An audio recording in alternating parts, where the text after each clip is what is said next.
Welcome back, ladies and gentlemen, to the ECS Major. Today we have got two awesome games for you, those being Skittle.JPEG versus RCTIC, the game me and Astra are going to cast for you today. Astra, welcome to the desk. Well, thank you for having me. It's my first time on ECS and very excited to be here. So I'll let you continue telling us about the games. That is correct. Astra usually behind the scenes working as an admin or an observer, now coming into the limelight as the caster, looking at his beautiful face and his beautiful hair absolutely makes me smile. I can't see a better day. My day has gotten absolutely better today because of that. But the Yes. game today, the first game, is going to be Skittle.JPEG versus Arctic. Skittle being in third place with 16 points, and Arctic being fifth with 9. Well, both really on fifth place. And fourth place right now, we've got AYB Esports with the only thing separating them is round differential. Actually, 9 rounds of round differential, which is keeping AYB on the fourth spot, keeping them inside the playoffs. So Arctic is going to be really, really keen on winning this match and quite convincingly with a really good round differential. Do they want to get at least fighting chance into the playoffs as we are going to be entering the final stages of the ECS Major right now? But enough about that. Do you want to take us into the player rosters, Astra? Yeah, I guess we could have a quick look at the stats. Kangaroo Candy currently sitting on that 1.4 KD. It's genuinely better than mine. Mine's a 0.8, but we're not going to talk about that. Then you got Joker sitting on a 1.97. He is very close to that lovely 2, and his most picked ups would be Ash and Lucy. So he's got the entry fragger on his side, and then it's Stock Atch. Wait, Stock. I'm not going to get it. Stockhatch. Stock Stockhatch. Atch. I've got it eventually. And his most played ops are Zofia and Mute, followed by Jinx sitting on that 1.83 with Nomad and Mozzie. And then Infurious on that 1.42. And he plays a little bit of Sledge and Lucy. But now, if we take a little look over to Arctic, our first player is Monkus sitting on that 1.24, followed by that, 1.27. And he plays Lucy. Apparently, he just doesn't play attack. Kusik, 1.20 rating with a 0.88 KD entries, 2 wins, well, his ops. So Alkane's got a nice little plant section there with 2 plants, but I don't think you're going to beat Kangaroo Candy on that 13 plants for today. But followed up by Tricky, who seems to have not much on him, but apart from the mute and Vippy with that 1.14, followed by that 1.25 with the 2, the smoke, and the 1 plant, and Sinbu and that's 0.81, 0.48, -1, and Mozzie is an op and 1 plan. Yeah, So, looking at these rosters, it's got some really good star players here on the side of Skittle JPEG. Absolutely amazing. Some people just almost reaching that 2 KD. Something I haven't done well ever in Siege history. So they're I'll definitely doing second that. something right. I'll second that. Yeah, they're definitely doing something right. So if you do look at the raw stats, it does seem that Skittle.JPEG seem to be favorited here. Kangaroo Kenny with the 13 plants, absolute madman. Mm. Support over the top, doing his job, just getting in there, planting the bomb, sticking it down. Something I definitely couldn't do playing support. I find it very boring. But Kenny, well, he's reaping the benefits of it, getting that 1.4 KD and planting a hell of a lot of times. Yeah, 13 is definitely a lot of plants to have, and as you said, he is just going in there, sticking it. I wonder if some of those plants is just, I know that I will die as soon as I get this plant off, but at least I get it off. Yeah, I definitely can say that if you plant the bomb, you don't necessarily need to be alive. You have your teammates ready to cover you, and if they fail at that, they can still defend the diffuser if it does go down. Mm. But can't take a lot away though, as Arctic do have good players. Of course, Vip with that 1.4 KD. I've seen him play before. He's an absolute madman with the gun. He can shoot. I've seen him get multiple doubles, multiple triples. So he's going to be doing a lot of work in this game, and he might be carrying, as we did see one player, I just forgot the name, but he had a zero point 0.4 KD. He's going to need to step up his game this game. Does he really want to get back into the ratings? Now I also don't know. I remember his most played op was Mozzie. He's the last on the right hand side. I can't quite remember, but yeah, might be needing to step up the game. But nonetheless, I'm sure we're going to see a real fight today. That indeed, and we're going to go to Consulate for the first map, where Skittle.JPEG is going to start on attack. If you look at the map bands right here, Mm. we do have some insider information, as Kenny is one of our casters, or one of our colleagues, if you would say that. So he did strategically ban Villa and Oregon. That's what he told us personally, to kind of throw off Arctic.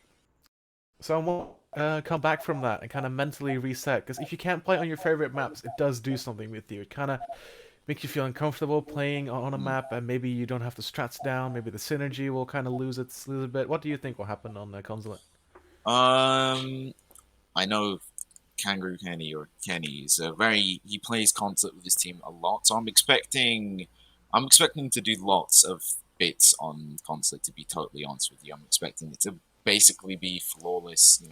He's told us he's pretty good on concert, so now he's done the talk, but can he walk the walk? That is very much important. Yeah, he predicted a win for his team, quite a convincing one, but I think you're just gonna have to see that happening. We just he has gonna have to, like you said, walk the walk, and see if he can back up his big words, put his mouth where his words are. I think that's the saying. Mm. Don't know quite I think it's yet. money. Put your money where your mouth is. Or That is the yes, that's the one. yeah, it My might bad. be. Yeah. But while we are waiting on the lobby to fill up and the match to start, we can talk a bit about the standings. As we are going to actually, yeah, let's go into the community predictions. Yeah. Oh, man, it's quite skewed here. The community predictions do see Skittle.JPEG winning at 65% over 32, but the staff seems to be very much well, they can't really decide over who's going to win or not. Yeah, and well, we're almost right in there, but so it does seem to be leaning towards Kenny's team currently, Skittle.JPEG, but nonetheless, yeah, we're almost immediately in the game. So, seeing that Thatcher starting it off, now we're looking towards maybe, I don't know, to really expect on concert. I'm just so used to what I've on. It's going to be the Nomad coming out from Skill JPEG. So, does this give Arctic the opportunity for more of an aggressive play, but I guess kind of countered with the 1 second run out timer?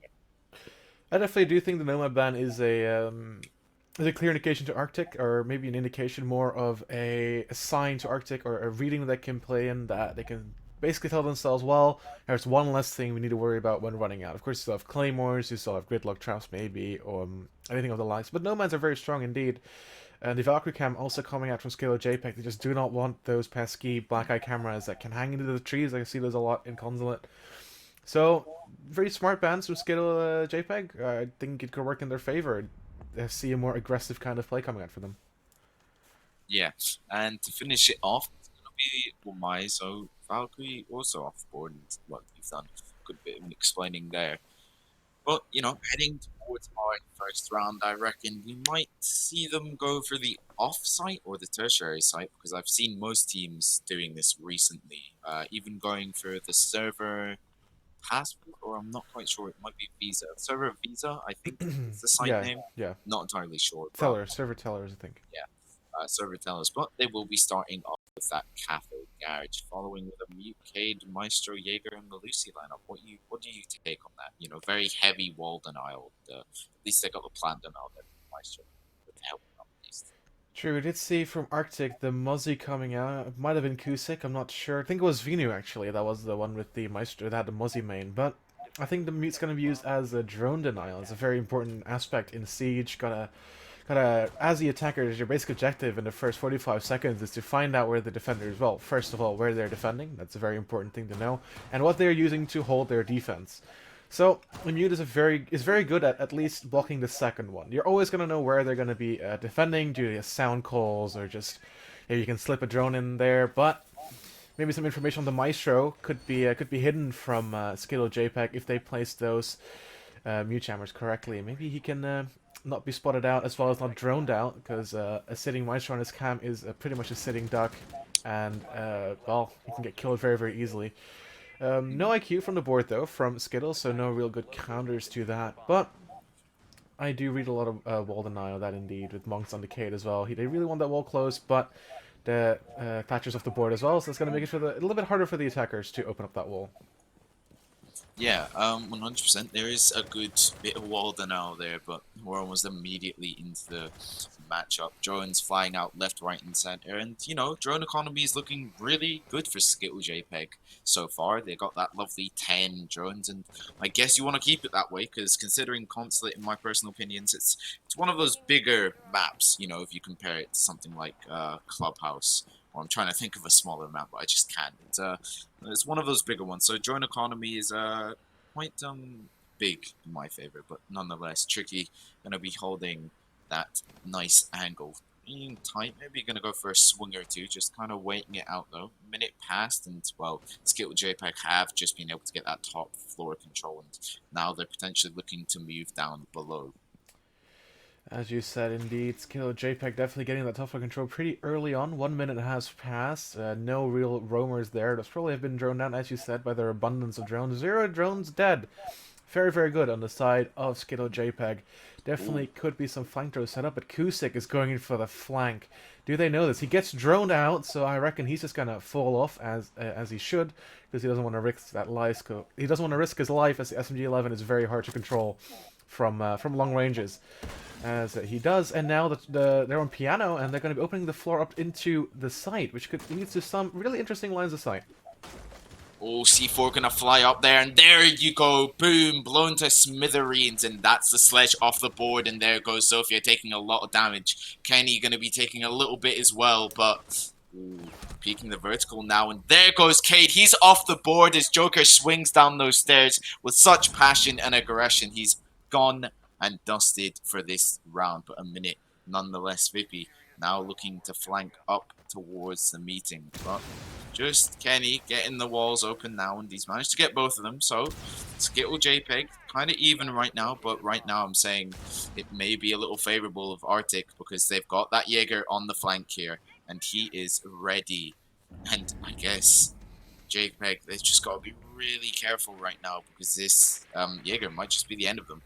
But there goes Jinx getting one onto Cusick, and that's going to get a bit better situation if I struggle with words, but nonetheless, the plan's going to start to go down. 19 seconds, and, well, 1 second, but Sotchat's going to get one into Vippy in a 4v2. Jinx is going to get a double in a 4v1. It's all down to the Maestro. He's going to get one, but Kangaroo Kenny is going to swipe him off his feet, and Skittle.JPEG taking round number 1. Very, very decisive winner. Kangaroo Kenny adding one more to his diffuse statistics on 14 now. Man loves that little lunchbox of it. Just opens it up, types his password, and down goes the diffuser. Absolutely amazing push. Cleared out the top floor. Very, very textbook. The C4 coming out from, I think it was the mute of Kusik. It was a good, or maybe the Cade of Monks, I'm not sure. But the C4 coming out did kill the sledge. A very, very unfortunate kill for the side of Skittle.JPEG, as that really did limit their opportunities to open up the floor. But they pounced back amazingly with the pressure from Yellow, getting the walls open, and planting immediately. Zero hesitation. Going in with, like you said, really good passion, covering all the angles, and ultimately winning the round by picking them off one by one. Yeah, that was a really good round to watch. Skittle.JPEG, they were really dominant coming towards the end of that. That execution was just really mighty fine to watch. But a nice little bit of Fuse coming out. And is he got the shield? He has to have the shield because he's got the pistol out. Oh, yes. Fuse shield. Oh my god. I like what I'm seeing here in Furious. I really, truly do. And honestly, Fuse isn't that bad of a pick considering it's a map like Consulate, you know, lots of destructible floors, and, you know, got those 4 cluster charges. And, you know, you're going to kind of be wiping Jaeger's utility off the board, and maybe Mute Jammers and Meister Cams, Melusis. Basically, it's going to destroy anything in its path, is what I'm trying to say.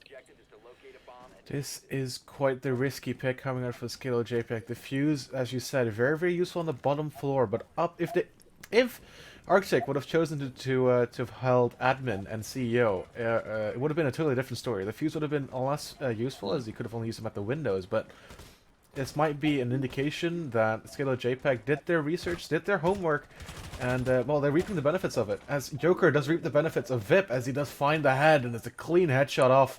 And there's your opening kill for Skittle.JPEG. Very, very early on in the round, they're not even inside the building yet, and that's your Jaeger off the boards, holding Donut. It's a difficult angle to hold as a Jaeger, especially with a 1x scope. But he decided to try it, and, well, it didn't work out for him. Yep, he kind of just got slapped off his feet, but nonetheless, as you said, it's not the best angle to hold. But here comes the fuse with the shield, and Tricky proning to maybe shoot his legs to smithereens. But he's kind of wary here. He has have the yellow ping, that deadly, really deadly yellow ping, to be honest. But hopefully now we're just going to see those cluster charges come out and destroy a fair bit of utility. And Furious maybe just having a look around, just checking there's no angles holding him vertically, but that C4 is primed and ready, and they've got to be really careful about their moves. As soon as that verticality starts going or a fuse charge pops off, that C4 may be detonated, but here comes our first cluster charge. Let's see what it's going to get. There it goes, and well, you can see, there goes the C4 out. It is going to take a fair bit, and well, Monkus is not going to be able to get that wall, and Kangaroo Kenny's going to be able to open it up. And they're now just falling back due to the cluster charges. I like the way that they're pushing them towards the back with the cluster charges here, to be honest with you. Yeah, really good air denial coming in from the Fuse. Fuse doing what he does best, destroying utility, and at that, maybe destroying some people. Definitely, maybe they read into the strategy, because what RCTIC is doing, putting down the mute jammers, denying the breach up in the beginning, but Kusik is in the flank, destroying only the third drone on the side of Skittle.JPEG. The SMG-11 at range, though, not effective, as Zofia's AK is going to be way more effective with the long-range scope, not to mention the damage drop-off is a lot better for that gun, so it's not looking too good for RCTIC right now, as they're 2-man down, and they need to find a way to do this. As Kangaroo Kenny is going to go in for his 15th plant of the season. Well, yeah, you're right about that. 3 seconds, Stockcat just going to get one, but the refrag comes out immediately, and once again, it's that fatal situation, but it doesn't matter. Was that a one-tap with the shield there, Fuse? Let's look at the kill replay here. Ooh. It was, I think, that I'm going to classify that as just a cheeky little one-tap. But that Maestro, once again, just being left in that terrible 1vx situation. And Kenny, as you said, that's his 15th plant of the season. My oh my, RCTIC not looking very, very good at the moment. Their 2 garage holds ended up in the same fate. The Maestro suck in a 1v4 situation. Zvino, I mean, the Maestro LMG has a lot of bullets, but it can't shoot 2 ways at once, as I do see Skittle.JPEG holding all the cross angles. You did see that when you saw the Thermite go for the breach, the Zofia was holding it from yellow. Very good cover, so the Mute can place down his charges, although the Mute was roaming, but they could have known that, but they might have not known that. And the K charge would ever been put on, they could have just shut it off. It's a perfect attack here from the side of Skittle.JPEG, and RCTIC is just not finding a way to deal with it. So I find this a very, very good decision to now move over to Lobby, a site that is usually seen as a tertiary bomb site. And we'll see, maybe RCTIC can make it work for their first win on the bomb site, because if not, they're going to be 3-0 down on the defensive side, and it's going to be looking really, really hard for them to bounce back. Yeah, it will be a struggle, because not only is Siege, you know, it takes a while, you got the halves. It's also a bit of, it's going to be a little bit of a downer if you just start to throw rounds on defense, especially, you know, the majority of the time, you know, defenders should be taking more rounds in the half, should I say. But, I mean, I guess it's a bit of an off one with a map like Concert, lots of windows for the attackers. But if Skittle.JPEG are dominant on, you know, probably the most defensive site on Consulate, then I want to see how they are with a site like the tertiary one with lots of open spaces, because if RCTIC's been struggling holding doors and maybe a few breaches, I want to see how they're going to hold the tertiary, to be honest with you. Yeah, I'm really interested to see this as well. It's an interesting choice, just not wanting to go upstairs. This might be a good choice, as they might not have a good record on it. I have personally not seen RCTIC play on Consulate just yet. The Echo drone's coming out, though, spotting out a drone. Very valuable counterpart, but one that cannot fly. So these 2 people on Rappel and Admin, this is something that you definitely want, and one on Rappel on the windows, but who's going to win that gunfight? Oh, nobody just yet, as a trade of damage comes in, but nobody really falls to their demise, and nobody really has to report in about their loss of life just yet. Yeah, but I think very soon we might be saying a kill or two as Infurious just looking to push, the attack, the defenders. I'm just muddling my words up today, but ooh, Tricky. He's got a nice little close angle, but nonetheless, it might be a struggle for our attackers to push up here. He's gonna get the Echo drone coming out. Infurious gonna be a little dizzy. May just interfere for a little bit. We do see it. Half of the round is gone, and they've only got admin control. As Tricky does find one of the stock hatch, and that's the Zofia gone. Some floor destruction gone, but his sledge is still there. Tricky finds another one onto Joker, and that is also your Ash off the board. 2 of your entry fraggers are now gone. 1 minute remaining, and well, 15 seconds. And you have so little map control, it's not looking too good for the side of Skittle.JPEG. They need to move quickly here. They've been stalled really, really well by the side of RCTIC. And with 1 minute remaining, they're going to find another one. Another one's going to fall to their demise, but Infurious gets a refrag. And one more to find. Vip finds another one. And as Infurious in a 1v4 situation, 4 defenders are going to point their guns towards him. At least 2 right now. See the Echo and the Jaeger fighting for it. The Diffuser is right in front of him, but in a place where you can't obtain it. 3 defenders are now shooting their guns towards him. It's looking very, very improbable for him to win. And that's just what happens as Infurious falls to his demise. And the first round for RCTIC is on the board as they win Lobby. Yeah, Lobby was probably not the one I expect them to win, to be honest with you. I would have expected after a few times maybe the basement defense or maybe the top site, but not really tertiary, to be 100%. But maybe RCTIC have done their homework on Skittle.JPEG and they know that they're a strong team on Consulate, but maybe they found a little weakness in their armor and they've managed to weave their way in there and get a round or 2. So scoreline leaving us 2-1, and continuing to see this, maybe we're looking at a 4-2 or a 3-3, the usual 4-2 or 3-3, to be honest with you. Yeah, we're going into Lobby Archives, a site that I haven't seen much. I've only seen it in higher level plays, T1 and T2 to be exact. RCTIC, I don't know. It's a site that requires a lot of team play. We see 3 C4s from the Mute, the Mira, and the Melusi. So basically, if I can just narrow this down, there's 2 ways the attacker's going to attack this. Either up top, and they clear out the second floor, or the first floor, which is what you see right now from the side of Zvenu. He's reinforcing that. You can plant in that little room right there, or downstairs. You detect that from garage. Most attacking teams I've seen like to attack it from up top. And the only real way to stop that as a defender is to gather intel, which you can see from the Maestro, and maybe the bulletproof cannon from the Jaeger, and to deny it from below with the C4s, which is the 3 C4s I was talking about earlier.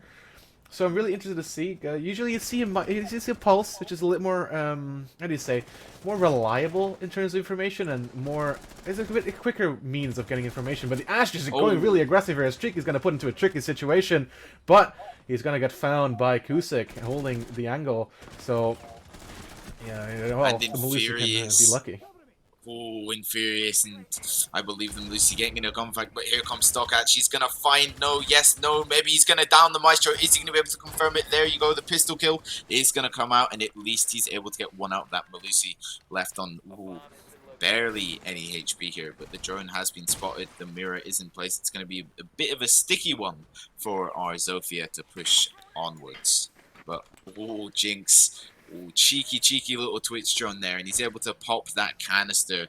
And Infurious gonna get those cams, get rid of those utility, get rid of their information here.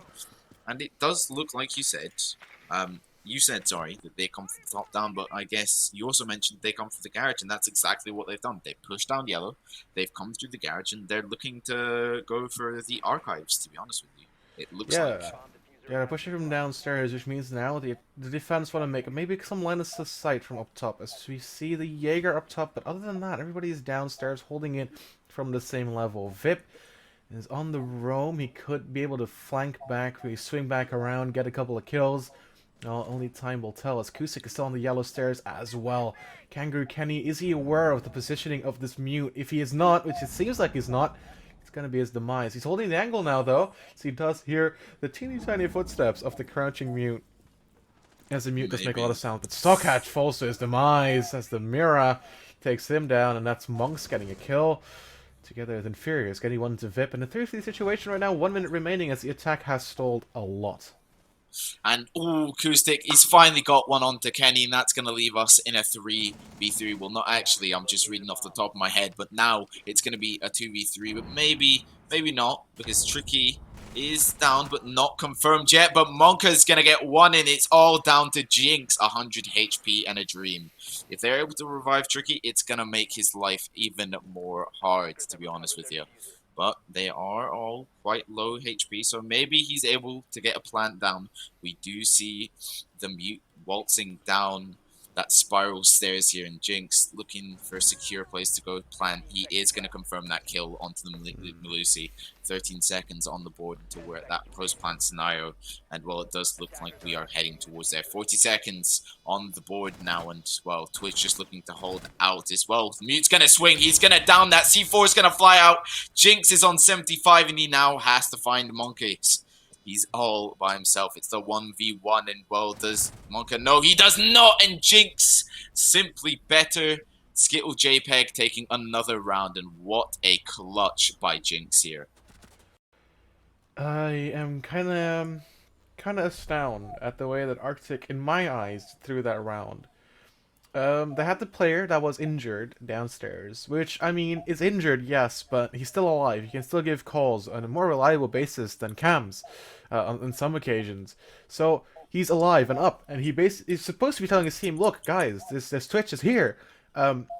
He has diffuser. Well, they might not know that, but the defenders also know they don't have the diffusers. So it's interesting to me that RCTIC saw that the Twitch was going in with 15 seconds remaining, and they still hesitated for, I think, another 4 to 5 seconds before they before they made that decision to go downstairs and like, yeah, he's probably planting. Well, to me, it's something very, very trivial to like that's pretty. I don't know. To me, that's something you can deduce quite easily from the situation. But apparently, RCTIC thought it was not.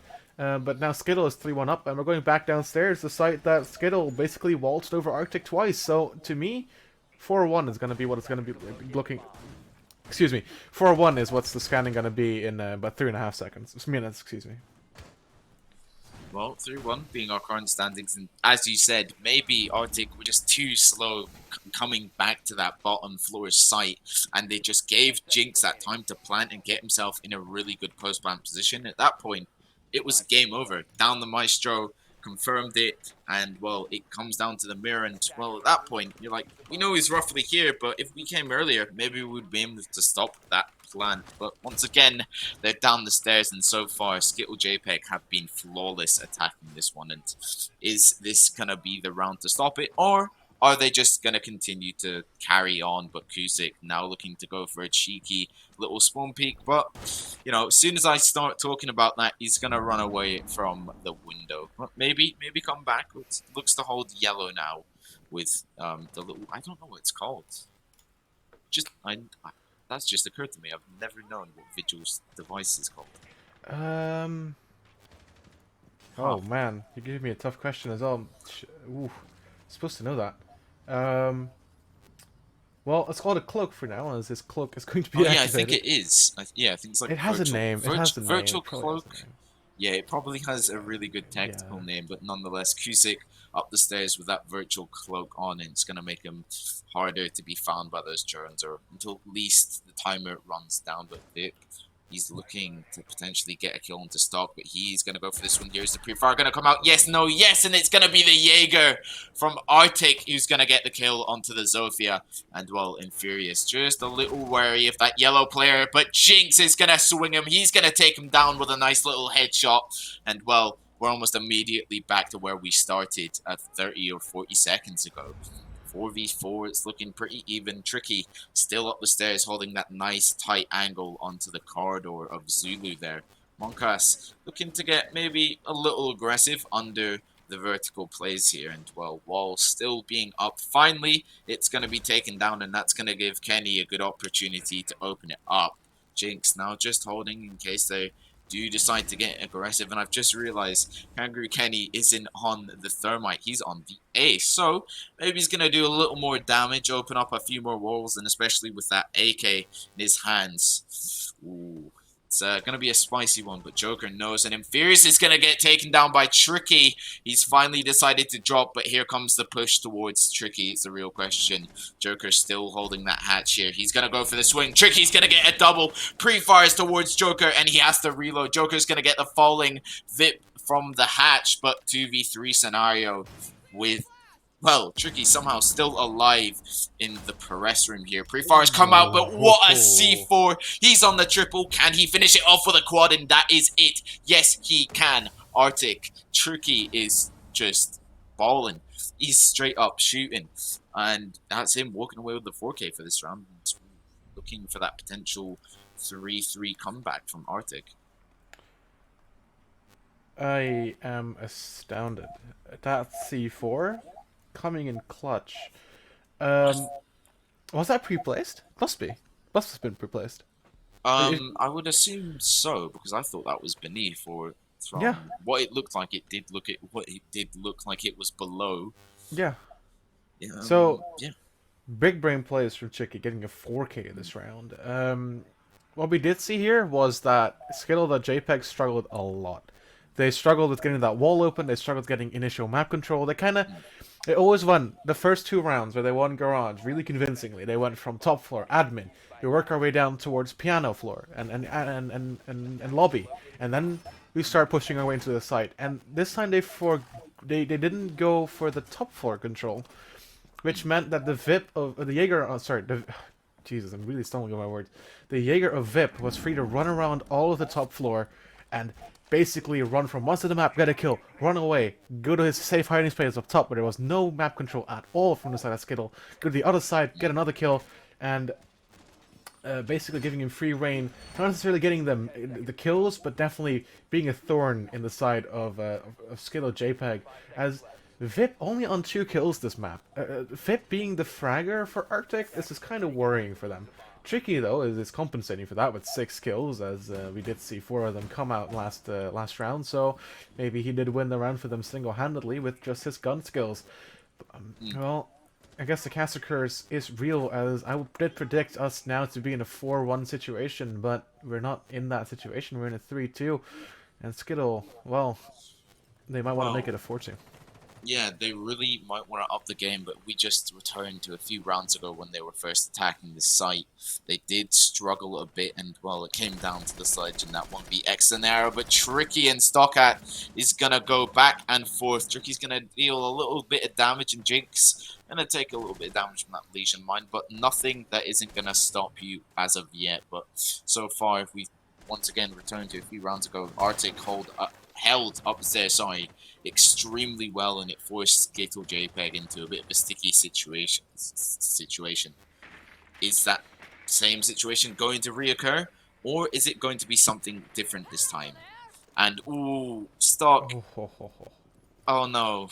That's a bit of a ouch moment, but what's even more of an ouch moment is Tricky taking the head off of Zofia and leaving it 5-4, and I reckon maybe we're looking at that 3-3 split.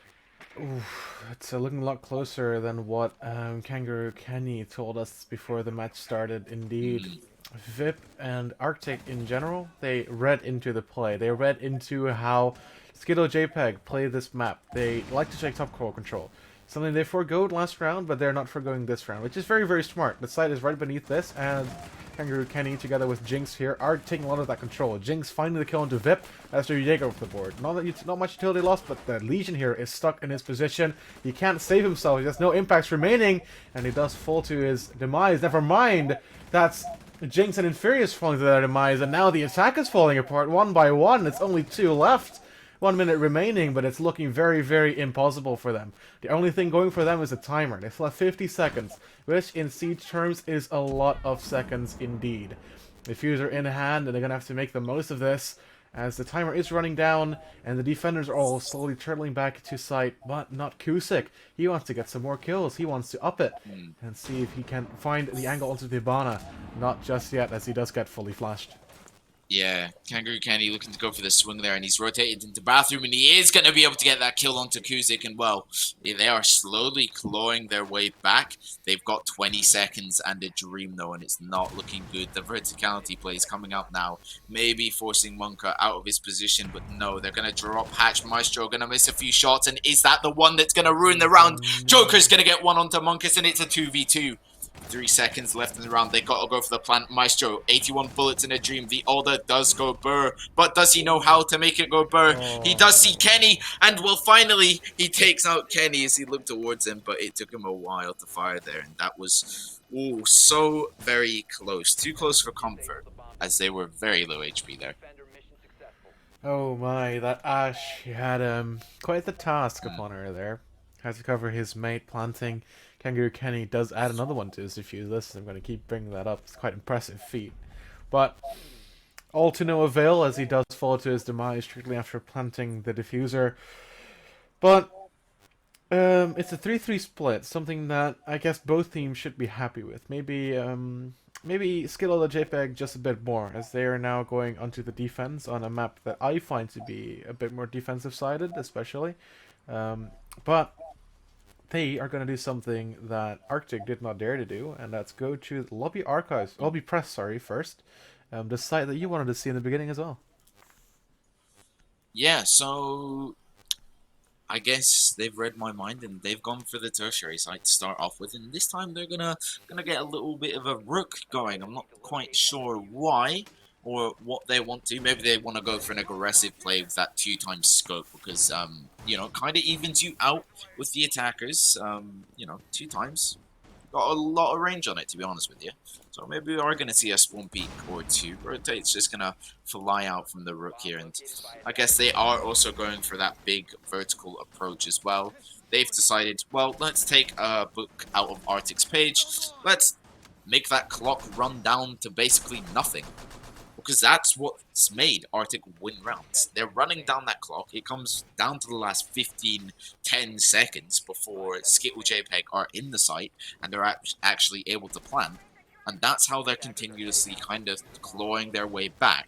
Are Skittle.JPEG gonna take that out of their book? Oh well, yeah, right back at you. We're just gonna do the exact same thing. I guess we'll just have to wait and see. Tricky is holding the long angle towards bathroom as the recoil control is really good on his gun. I gotta commend him for that. The angle grip and the 2x scope, not the easiest recoil to control, but for Tricky it's not that big of a deal apparently, as he just does that. He's just a man with the machine. Got 8 kills to his name. He has at least 3 or 4 more rounds to increase that number. Are gonna see a push here coming in from the admin side of things. We are going to see how this is going to work out for them as the defenders have settled down. They've put up their last reinforcement. Kenny being in the bathroom. Joker sitting in antechamber. Could be a thorn to the side of the attackers. We're going to see how that's going to work out for him shortly as the attackers are now moving into admin. Very good map control coming in from RCTIC within a minute of admin control. Kind of similar to how Skittle.JPEG played this the first round. Yeah, it really is quite similar. And Infurious below, there goes the C4. Vip going to be taking a hefty bit of damage. 50% of his health is off the board there. And, well, now they just got to be a bit careful because if Mozzie decides to take a play from Malusi, they might end up with a player off the board. But, yeah, as you said, they are pretty much doing the same approach as Skittle.JPEG. Although, Skittle have changed it up again a bit, from what RCTIC was doing. They're playing slightly less aggressive. They have got that smoke in bathroom, and well, the Mossberg at close range. It's a deadly weapon to be with, but someone's on that bathroom rappel, or just wasn't. That could have been a very deadly situation for Kenny. And shot's going to be fired out. Kangaroo Kenny's going to take a little bit of damage there. There goes the second one. Joker's going to get one onto Kuzik, and that's going to leave us the 5v4 with a minute left, and they still got vertical control. This is really, truly amazing to watch. Yeah, Skittle.JPEG playing this by the book. They wanna prevent RCTIC to get top floor control, and then Stockhatch doing just that. He's killing the person up top. That was the Sledge of Monks, I think that was, or maybe it was the Maverick of Kuzik. I'm not quite sure. I think it was the Sledge. Okay, the Sledge. Yeah, that's good. That's basically prevents them from opening the floor just that much more. Tricky does get one to Infurious though, pulling it back just a little bit, but A lot of the soft destruction is now gone from the side of Arctic. They're kind of stuck, and they still have 20 seconds to work with. Not a lot of time now. You see someone down there being a bit of a thorn, but they don't have much top floor control. Something they really, really need to collapse on this site. 15 seconds remaining, and well, we're gonna see how this is gonna work out for them. Oh, is that the Mozzie just crouching? He's gonna go for the swing, and I believe, oh, it was the Jaeger maybe, who was crouching in that little, yeah, the cupboard room with the hatch. I'm not sure what it's exactly called, but, well, they didn't expect it, and I think what really made Arctic fall to demise is that, well, they panicked last minute. They changed it. They stopped doing that vertical approach at the last 20 seconds. They jumped out windows and they just went to rush into lobby. You know, don't change the plan. I know it's not working, but it may have been a struggle. And that they went to their last resort by just jumping out those windows and hoping for the best, smoking it off and going for that plant. And it just didn't really work out because at this point, Skittle.JPEG have already realized, well, you're not really pushing us up the stairs. So where else is there to go? You know, you haven't got the breach bathroom open. You can really only go through lobby or window. So at that point, they probably repositioned themselves. Indeed, Skittle.JPEG playing it by the book. They did well. I would have predicted in the beginning. Stall top floor control, because that's something that you really, really need if you want to collapse onto lobby. Lobby piano. I call it lobby piano. It's not called actually lobby piano, but onto the lobby site, you need to have top floor control, and Skittle.JPEG just denied that perfectly. The smoke up top and the Malusi up top absolutely just decimating everybody that wanted to come in. Well played from them by the book, but now we're going to see how they're going to hold Garage. Similar story here. You want to deny top floor control. No breach denial, though, coming out from the side of Skittle.JPEG. It's an interesting approach. It's an approach that's been taking more and more shape in the Siege community. It's an approach where basically you can tell yourself, well, they still have a Kali, which is not really used in this level of play, but still definitely an opportunity. You can basically know it's a given. The wall is going to be open most of the time. Actually, I think the wall was open every single time that Arctic was holding Garage. So this wall is going to go open now. The only difference is it's a bit earlier. So that will be interesting. We'll see how Skittle is going to handle that. But do be wary that they expect this. They expect the wall to be open. So a lot of delay is going to be coming out from them. But no top 4 control being taken by Arctic just yet. Maybe all the way up top, as you do see the rappel there coming in from, I think that was the Ash. Yeah, I think it might have been. But, ooh, as you said already, that wall is open. And I'm not quite sure where Skittle are how they're trying to play this, really.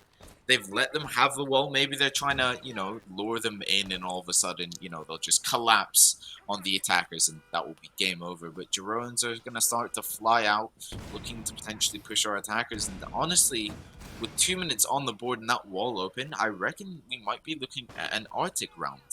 But Ash charges and going to fly out, take out more utility, and, well, 4 players standing outside a breach. It's a one-way push, I guess. And is it the one-way push to the fate of death, or is that one-way push to the fate of victory? I think it's a one-way push to the fate of death. All 5 players stack up into be. the wall. You got Stock Hatch on yellow. The diffuser being dropped. No top for control. Arctic are playing. If they just go for the plant, they're falling into Skittle's trap. Yeah. They need top floor control. Otherwise, it's all going to be for nothing. This push, you're going to run into the hailfire that's going to be Skittle on the yellow stairs. But here comes the yellow stairs as Bonkas has find one. And Svinu finds one together with Kusik. And that's your whole defense dismantled. Now you can get the diffuser in and plant, which I think is exactly what they're going to be doing. Not just yet, as Streaky does find the Kangaroo Kenny. And it's all up to Infurious to fight off 5. He has the Echo drones, but Echo's weapon, not the most powerful. He does seem to whiff on one, and that's Sophia only losing not even 50% of his HP. So, still a lot of fighting power coming in from the Zofia, but Kusik from yellow is going to finish this round off on a flawless round coming in from Arctic.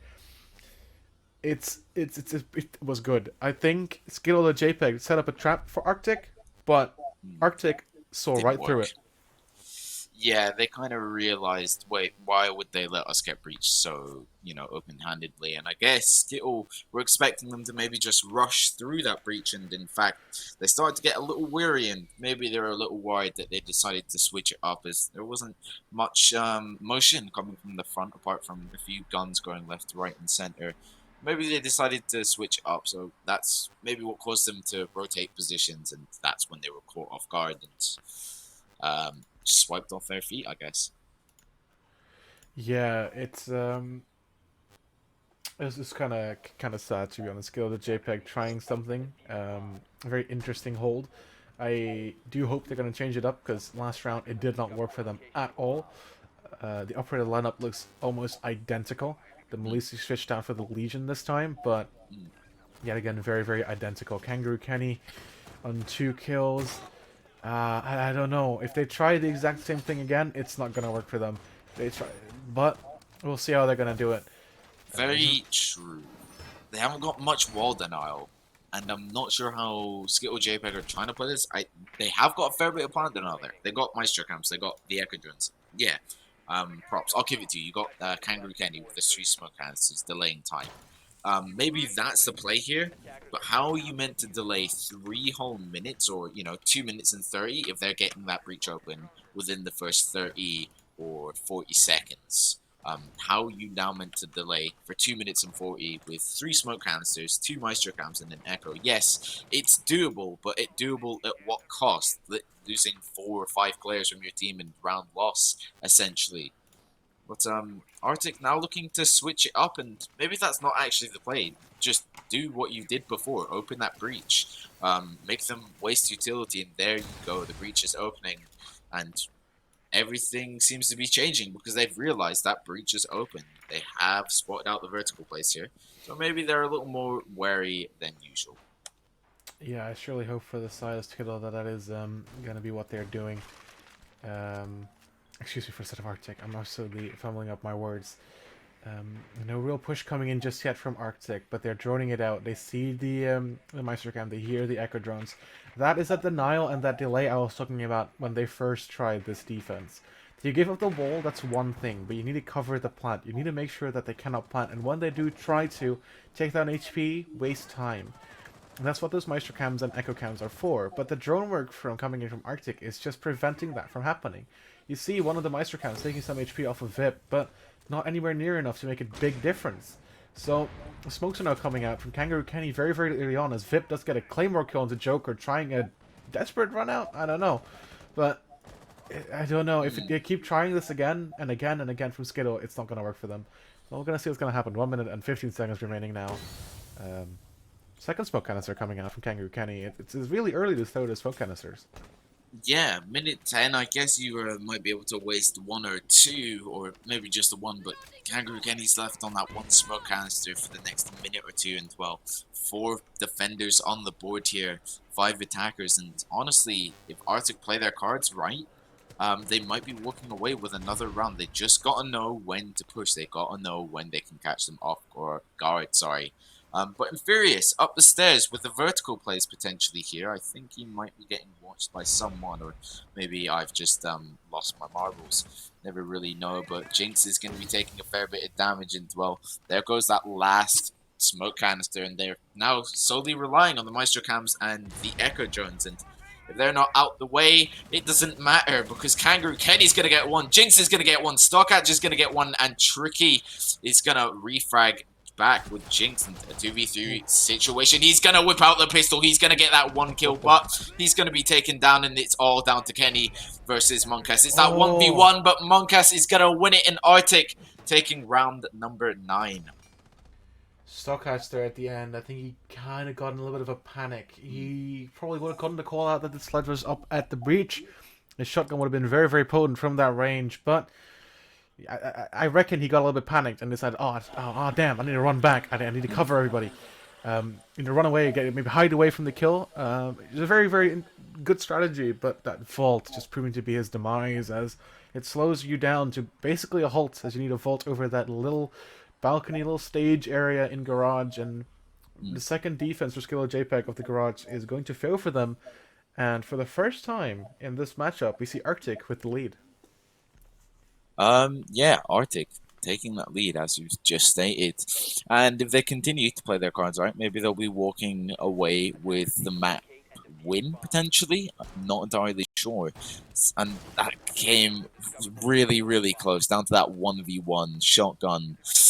Two SES operators versus each other, Smoke versus Sledge, and I think Kangaroo Kenny might have not known his position, or maybe he just panicked and turned his back on the Sledge at the last second, and well, that's really what led to their loss of the round. But they're now looking to go to the tertiary site. They held this on their first round on defense extremely well. They wasted that time. They took actually, yeah, they just wasted the time top floor. They had the vertical plays, and well, now they might be looking to do the exact same again and potentially walking away with another round. Can I just totally correct, by the way, on that statement. Yeah, I agree with that completely. Can I just say how important this match is going to be for Arctic? They're currently at 9 points and with 9 round differential behind AYB Esports in the standings of the major. And if I remember correctly, I'm not that long, I haven't been in ECS for quite that long, but only the top 4 spots get into the playoffs. Am I correct? I'm Oh, the top 6, excuse me, get into the playoffs.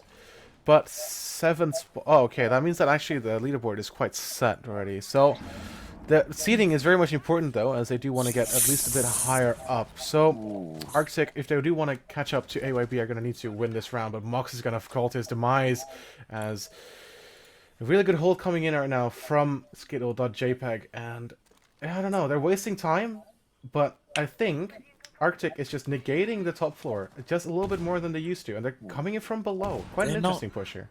Yeah, I think they might have realized they've got a lot of utility holding up the stairs, and they might just want to rush through yellow. Tricky, just kind of feeling, where the defenders may be, where they might be standing, and if they play their cards right, they might just be able to walk into sight. But once again, they got the vertical plays from up the stairs, so if Tricky is able to avoid the hatches and the open floorboards, then maybe he'll walk away. But in Furious, you're not going to let Vip walk away, are you? Because you've just taken his head right off, and well, now Tricky looking to push and get that late refrag or somewhat, but I don't think he sees the Malusi, and that might be a second one, and it is going to be Infurious is going to grab a double kill there, and a 5v2 scenario left on the board, a minute left, and well, it's a 2v5, and it's not really looking entirely good for Arctic, and Skittle now looking to bring it back. Yeah, Skittle really won that 5-5 right now as Infurious gets a triple kill. It's absolutely going mad. Stockhatch finishing it off on a flawless round on Lobby. I think So, amazing here. I love to see it. You love to see it. you really do. I think Infurious was trying to match Tricky with his nasty 4K with Malusi. He was like, yeah, I can one up you. But I don't think he got as close to that 4K as he wishes. But at least the attempt was there. Indeed, we're back to 5-5 now. The next 2 rounds are going to be... Well, actually, the next round already is going to be very, very decisive. Mm. Whoever wins this round is going to at least have 1 point, and then can extend that to 3 points in the next round. Console Office Meeting Room, a site we haven't seen yet. This whole matchup from neither side. Skittle.JPEG are going to go there for the very first time. The Blackbeard coming out from Arctic could be a read into this, as he's very, very strong on those CEO windows, and you've probably encountered a Blackbeard in rank that's repelling on those CEO windows, and you probably know how annoying that is. Yeah, it is. It is truly very, very annoying, to be honest with you. But I don't think we're gonna see much Blackbeard plays. Considering that he's gonna get that big old nerf coming to him the next season, Crimson Heist, where his shield is like 20 HP or something like that. It's Yeah. sad shame for me and my days of repelling on windows. Yeah, Blackbeard has definitely gone it's a far, far stray from what he once was with that basically virtually indestructible shield he had when he was first released. Mm. Blackbeard mains are slowly dying down and slowly like being forced off of Blackbeard as he's just become a very clunky operator now. I think some Yeah. might argue that you might just use his gun without the shield because you don't get that speed penalty and that ADS penalty anymore. If you use it without the Mm, shield, it's useless. It's a sheet of paper. It's 20 HP. mm. Yeah, very true. It's if anything, as you just stated, it's just a penalty, a nerf. Makes them slower with just carrying around the sheet of paper, as you just said. But Infurious is getting a little aggressive towards our attackers here, and I guess they're kind of following what Arctic did, start to be aggressive, and then just progressively just fall back. But it's the top floor site, which I don't think we've actually seen played until now. But correct me if I'm wrong there. I don't The think top I floor am. I'm side. not entirely sure. Yeah, I think this is the first time we're Yeah, seeing the this is the top very floor. first time we've seen. The very first Yeah. time we've seen the top floor. Yeah. So let's just see how Skittle are gonna hold it and how Arctic are, kind of gonna work their way around it to see where their weak points are and where they might be able to push essentially and get that plant down. Minute 44, just kind of watching those windows upside down repel, and does he know that Starchat is right there? And ooh, Ace does as well. There goes the head of the mute. It's off the board, and Arctic they're looking okay. I'm not gonna lie. Cossack now just giving them a little bit of ooh, that nade though. Is it gonna connect? It's not as of yet.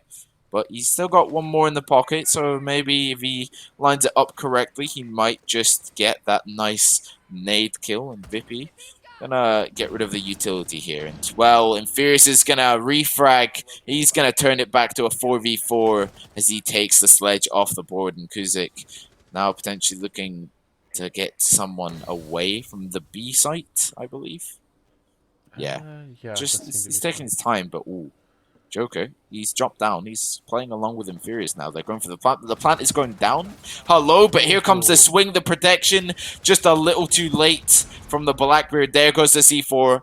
And, well, it's back to a 3v3 all of a sudden. 5v5. The plant's going to retake again. And do they hear it? Maybe. I don't think they do. And that's it. The plant's going to go down. Kangaroo Kenny's going to take some HP. Tricky's going to get one to Joker. A 2v3 with 40 seconds left on the board. Kenny and Infurious, they've got to make their plays now. Infurious is going to get rid of that Claymore, but the pre-fires are going to head towards him. He's going to be taken down by Kuzik, though. And Kuzik with a nice double as he takes down Kenny along with the Zofia. Wait, the Wow. Zofia? What am I on? Malusi, sorry. I mean, I get it. The icons look similar. The player actually kind of do look similar as well. Like the outfit looks kind of the same. I get what you mean. I think I I get just the thought that confusion. Malusi got a kill into Zofia. I'm not entirely sure where I've Ooh. gone. Well, it's all good.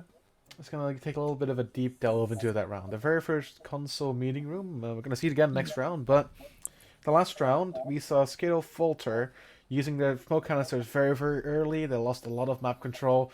No real roam clear though coming in from Arctic, which I guess was the good call. The 1C4 from Malusi did kill the planter, and the cover from the Blackbeard last round was kind of atrocious. I'm not gonna lie. Could have been a lot better, Yeah, it but was that's a definitely little some. late. Yeah, but it's definitely something they're going to be looking into for this round, and they're going to probably improve on that. As Arctic is a team that I have seen at least for the last couple of rounds just adapt. They've adapted very well to a lot of the situations they have encountered, and the Skittle that JPEG has put them in. So, Um, yeah. would I be surprised if I see Arctic win this one fully for me?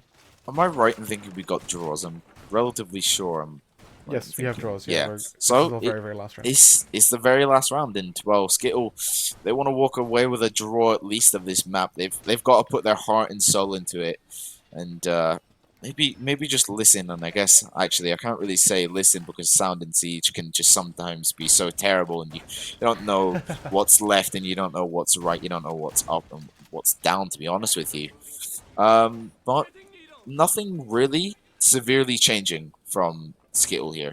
They're not doing any drastic changes to counter Arctic, and maybe they're just like, right, it's just a flaw. It happens.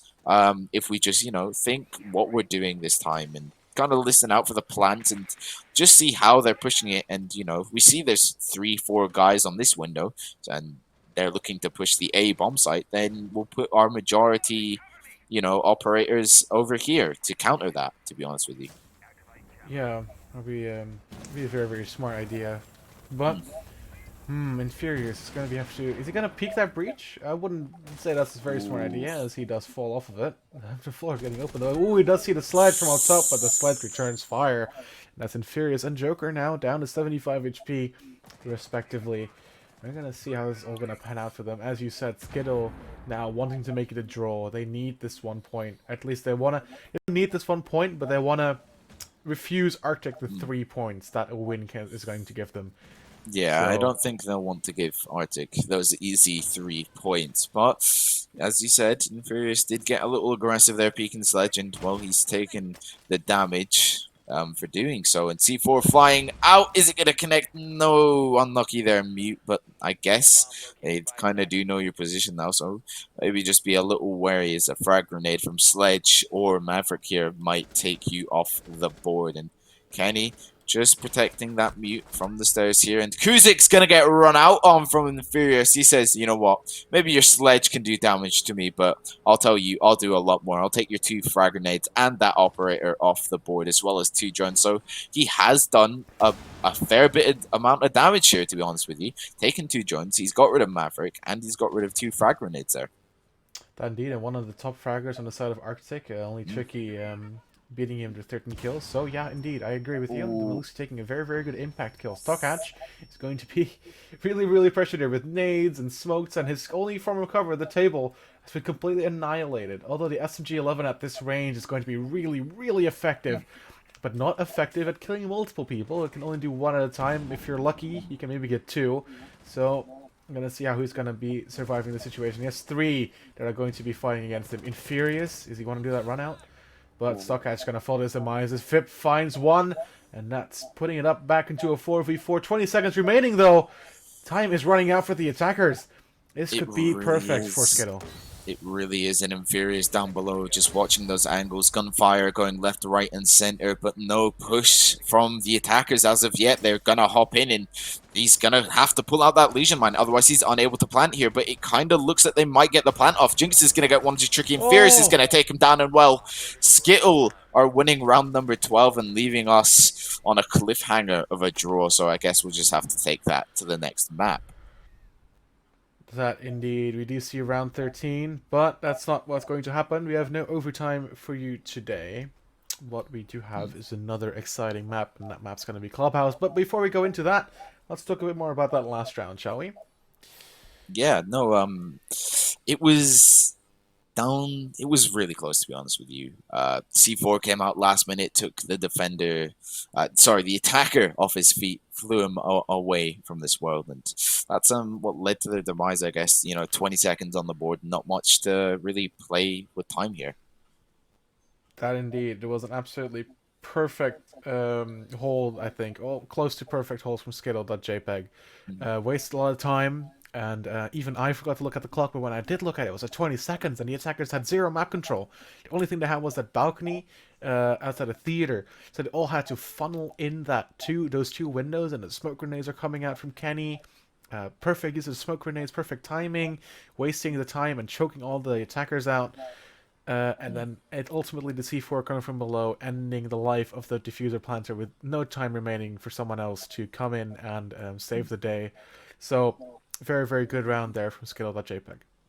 Yeah, no, 100%. It was a really good game to watch, and they've left us on that draw of a cliffhanger, and we're just going to have to take it over to Clubhouse to finish it off. Well, before we do that, though, we're going to go into a quick 5-minute break, as we are going to need to set up the map again, and we are going to need to get something to drink, as that was quite the intense map to watch. Stay right where you are, maybe get a drink just as we do, as we're going to be right back at you with, as you said, the exciting map of Clubhouse. 100%, and I guess we'll see you in a bit.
Welcome back, ladies and gentlemen, to game number 2 of the exhilarating gameplay we've seen from the previous map of Consulate. We are now moving into the map of Clubhouse. So we have Skittle.JPEG and Arctic, two teams that were neck and neck last map. We'll see if Clubhouse can maybe settle the score. Well, yeah, it was a draw, so this is gonna be the deciding map. Hopefully, maybe one team will take a stride and 7 over the other, or maybe it will just be as close, and we'll potentially see another draw or something. 7-5, maybe something really close. To be honest with you. Yeah, the words that I got spoken, sorry, excuse me. Wow, the words that we heard from Kangaroo Kenny before the cast was, "Oh, it's okay. We'll easily stomp over Arctic," but did not see that happening in the first map, and I honestly don't see it happening in the second map. Mm, Arctic are giving them a real good run for their money, and really enjoy seeing this. Went the full 12 rounds, trade for trade, blow for blow, some amazing plays coming out from both teams. So let's see what Clubhouse has in store. Do you have any idea how any of the teams are going to maybe play Clubhouse? Do you see any team maybe on the favorable on the Clubhouse? Honestly, by just going off what we saw on Consulate, the Rome game is very good from both teams. I'm expecting maybe a potential Rome game leaning towards the side of Strip. I think it is. Mm-hmm. I'm not Yeah. entirely sure. Potentially over there, or maybe just starting off that basement Rome when you're top floor, something along the lines. Because both teams have incredible Rome games from what I've seen. Mm-hmm. Yeah. No, indeed. As we are just waiting for the lobby to fill up, we're gonna maybe talk you through some of the bans that we might be able to expect from Clubhouse. Do you have any bans you might want to see or you expect from either team? Um, Potentially. Well, probably we're going to see a Thatcher banned. Let's be honest here. Mm-hmm. If Yeah. he's banned left, right, and center. Maybe a Habana. Because the impact trick. Sorry, I'm unable to get my words out today. So maybe a Habana ban or maybe an Ace. I'm not entirely sure with you. Yeah, indeed. Clubhouse being the map of hatches, a lot of hatches, especially if you go downstairs into into Armory. There are, let me just count. You have the Moto hatch you need to open. You have the kitchen Mhm. hatch you need to open, and the stock hatch you need to open. Yeah. All three of those, well, especially the kitchen hatch and the Moto hatch need to be opened if you want any Mm. semblance of map control and site control afterwards. So yeah, you can definitely see a Hibana ban coming out. Do you maybe expect any defender bans coming out? I don't know. Honestly, probably a mirror. Let's be honest here. Might Yeah. see a mirror, maybe a Cade. Even apart from Okay. that, I'm not expecting anyone out of the obvious. Although last game we did see a Valkyrie and Nomad, so maybe a Nomad or a Valk off the Okay. board. But I Yeah. definitely feel as these teams are just playing time, they're winding that clock right down. Yeah. That on basement sites, the attackers are probably most likely gonna be losing it just because the fact is they're winding that time down so very slowly. Yeah, I definitely agree with that. I could see a lot of wasting, time wasting, excuse me, happening from both teams. Mm, The Valkyrie ban, I do see that happening again. Skittle.jpg, mm, very much a roam heavy team, and especially on the attack, they like to roam around the map, get some kills, they like to spread mm. out. So yeah, I definitely do. I expect myself a Valkyrie ban to come out, but we're gonna see that when the game comes. Let me just ask the producer and or the observer just how many players are in the lobby and how long he expects us to be until we can head into the game. And I'm not getting any response just yet. So, well, we're just gonna keep talking about some other stuff that might. Oh, we're heading in. Well, here we are. The community predictions Yep. yet again, still the same as last time. The community likes Skittle, but our staff is very much on the edge about it, on the fence about it. Excuse me. Yeah. Oh wow, Once there's a ban again, already. kinda leaning towards Skittle, but as I called it, I'm saying I called it. There you go. Habana off the board along with Thatcher. Am I gonna get 4 out of 4? If I get 4 out of 4, that's it. Ooh, I'm officially I don't know, a mind reader. A you're mind now reader. you're, Come on. you're a procaster. Mirror. Mirror. Come on. Oh, Oh, you said Cade. You said Cade. I You said said kid. Cade. Yeah, yeah, Okay. yeah. I'll give it to One you. more. One more. So Nomad, right? Was your last attack? No, it's a defense. No. Excuse me. It was mirror, mirror, Mirror, mirror, mirror. mirror. Yeah, yeah, All yeah. right. We're going Producer and says Lamai. No, Observer No. says, I think the Observer says white. Valkyrie band. Hey, that's my guess. Okay, I'll take No! it. Oh god, I was so very So close. 3 out close. of 4, man. I'll give it to you. 75%. Yep. I think that was our reserver. Excuse me, sir, Jerry. I love you, but I still can't recognize your voice. I've only been here for a while, man. Round number 1. We're going to gym bedroom. Skittle. They like their offsites, and they're showing it yet again as we're going to their, well, what most teams would consider their cherry bomb site. But is the side of Arctic prepared for it? We see the Maverick and the Ace coming out. Two very potent heart breachers. Maverick very good at doing that. Gotta say, attacking CCTV and attacking Gym, you need very similar operators in your pool. So, not a big Yeah. deal for them just right there. But the Maestro being switched up for the Miro is quite interesting. Mm. Yeah, I would agree with you there. Maestro being switched out for a mirror, but I'm really honestly so surprised that mirror is not off the board. I was very close to my 4 out of 4. And I kind of want to see what Skittle have in store for us with this mirror. I'm assuming they are just going to go for these lovely mirror holds and essentially add even more chance of running that clock all the way down to 0 to the very last second, especially with mirror. You know, the windows are just really hard to push unless, you know, you got that perfect, you know, crossfire, you got an easy refag onto it. And even in that case, you still lose a player, you still lose drones, you still lose utility. So, I just want to see what's going to happen with the mirror pick here. Well, just gonna brief you through the situation right now. No Bricinal coming in from the side of Skittle.JPEG, but there's the Ace on the side of Arctic. He could just throw an ace onto that window, and the only thing stopping could be the impacts of Jinx, Infurious, and maybe the C4 Suckhatch if he's really ambitious, but probably not. So I'm quite interested to see how this is going. But now we see the Jaeger that has none of those impacts that we're talking about standing behind the mirror. But now there's a Melusi, so we'll see how this is all going to work out for them. You know, Breach and Niles, I expect our first wall going to be opened pretty quickly. Oh, they opened up the They mirror. doubled it up. Oh, Yeah, wait, but is they it opened up open? the mirror. Is it? I Ah, can't they made a see. line of sight. Ah, yes. Interesting. Wait, no, is it open or is my eyes deceiving? No. No, it's open. It's open. Oh, it's open. I've officially lost my vision. Oh well. I'll cope without it for now. But anyway, yeah, that mirror being open and oh, that's going to be really hard because they can't Yeah. really crouch through that I, because I that. wonder if you can, yeah. I don't think you might have to prone.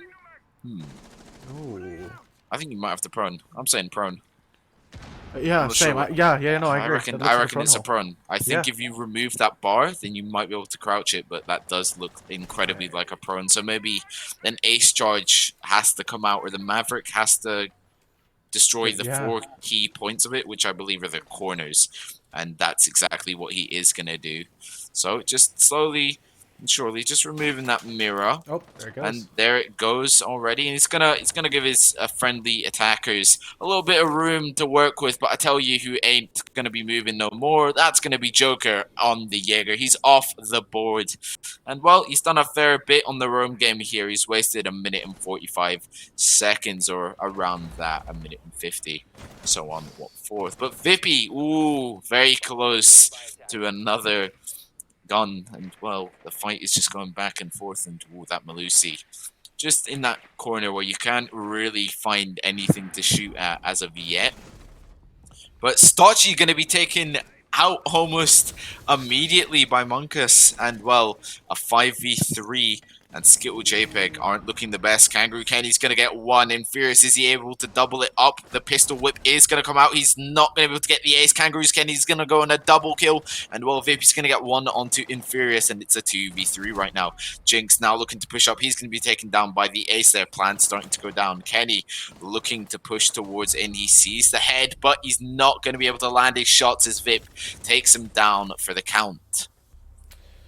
Very good push here coming out from Arctic. Absolutely amazing collapse. Getting rid of that mirror window very easily with well, very good combo with the Maestro and the Ace. I don't think the Ace could have gotten rid of that mirror as efficiently as that The Maverick did. I am having an absolute whiff right now. We're back to our faces. Hi, we're back. Yep. I think we're having Um, a quick technical pause as that round was quite a handful for both of the teams there. But yeah, that was a back and forth until the end, and Kangaroo Kenny just unable to get that ash on that pixel peak there. Yeah, I'm just gonna go back. That Malusi sitting in the corner of the gym got pressured oh so hard. Two grenades coming in, and then the person on the window that was shooting at her, she had a tough time. She got one, I think, but she no, she didn't. She didn't get any, for Oh, very good reason. I mean, it was a really really big pressure on set on her, and no real way for her to escape. Only way she could get out of there was fighting, and she couldn't do that. Rightfully so. Two attacker guns pointed at you from two different directions. It's difficult to work with. But going back to gym bedroom now, but no Mira on the board, so I think that's something you. Are you sad to see no Mira this round? um, I reckon Skittle, they played it right. They were able to, keep that Jaeger out far in that roam game. He wasted a good minute and a half, or minute 45 roughly. But yeah, we might see that same scenario. No mirror on the board, so maybe Arctic are going to be a little confused, and this time it's only the mute, so Maverick only has to make a hole, or they have to ash charge it or what, so grenade it, so on and so forth. So it might actually just be looking at another Arctic round, because the only reason Arctic really struggled with this site was with that mirror. But that's just my opinion. Or maybe Skittle, they're going to confuse me, and they're going to say, well, actually, this is our round and we'll be taking it. Yeah, no, I definitely agree. The big hitch on the attacking ride of Arctic was that mirror window, which they had a really hard time getting rid of, and especially pushing through. Rightfully so. It's a one-way mirror, so it's really big thorn in your side if it's just looking at you. You know, or someone else looking at you and ready to peek you. So I agree with what you just said there. It's interesting that Skittle has now forgone that and basically said, well, the wall's going to go open as it is right now. It's fully open. It's we can walk through it, and we're just going to see if we can hold it. No room clear coming in from the attack. It's just them pushing in from Jacuzzi balcony and the CCTV balcony right here, as you see. But there is some pressure coming in from the CCTV wall, which is also open for a vault wall right through there. And we're going to see what that Sophia is going to do. Right from that position, 1 minute 30 seconds has been wasted now on the side of Skittle. We're doing absolutely an amazing job of that. So I wonder how we're going to see the last half of the round play out. It seems that Arctic really need to make some pace and get into sight. Well, Skittle, they've kind of just slipped the ball here. Ace has managed to get in, and well, he's in the corridor now. Although Kangaroo Kenny's going to get that smoke grenade, but Kuzik is going to catch Jinx off guard. That's going to leave us in a 4v5 and a minute left. 2 below, 1 C4 at play, and Vip, oh, so close to the head of Infurious, or I think, yeah, it is Infurious there. So very close to the head of Infurious, but Snapchat now looking to push up, but Joker's going to get tricky, and Vip just being a little wary of that window now as they weren't properly looking at it, but there comes the grenade from Sledge. It's off, and well, it's going to land on top. What a double kill from the Sledge here, and they're in sight. Infurious has managed to get one. Joker's going to get another, and the plant's going down. They've got to stop this. The plant is going to come off. He is going to just missed that C4 narrowly, but where's the cover here from Maverick? Yeah. Joker could get the swing on to our, well, and he is.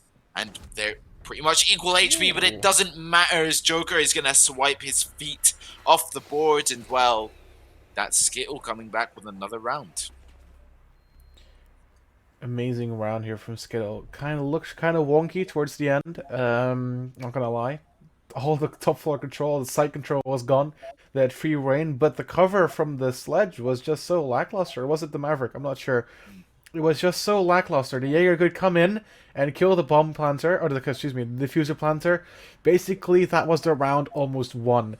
The Jaeger knew where the bomb was. The attacking player had to retake the bomb and or kill the player. Couldn't do both. Jaeger's gun, very, very good. Does a lot of damage, and, well, that's exactly what it did. Took down the last player on the attacking side, and that was the round one.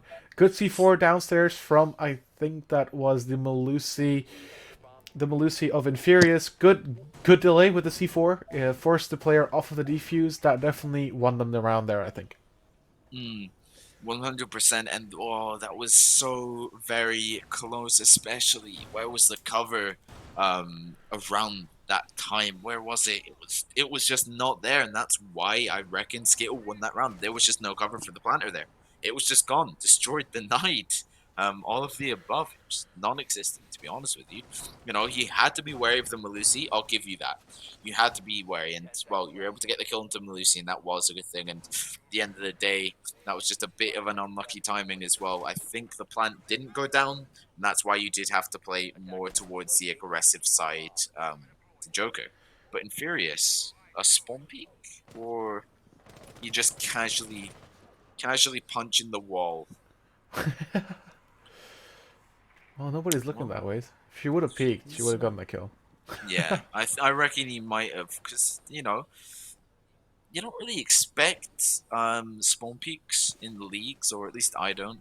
The only place I No. expect spawn peaks is ranked, or 10 mans. I don't know.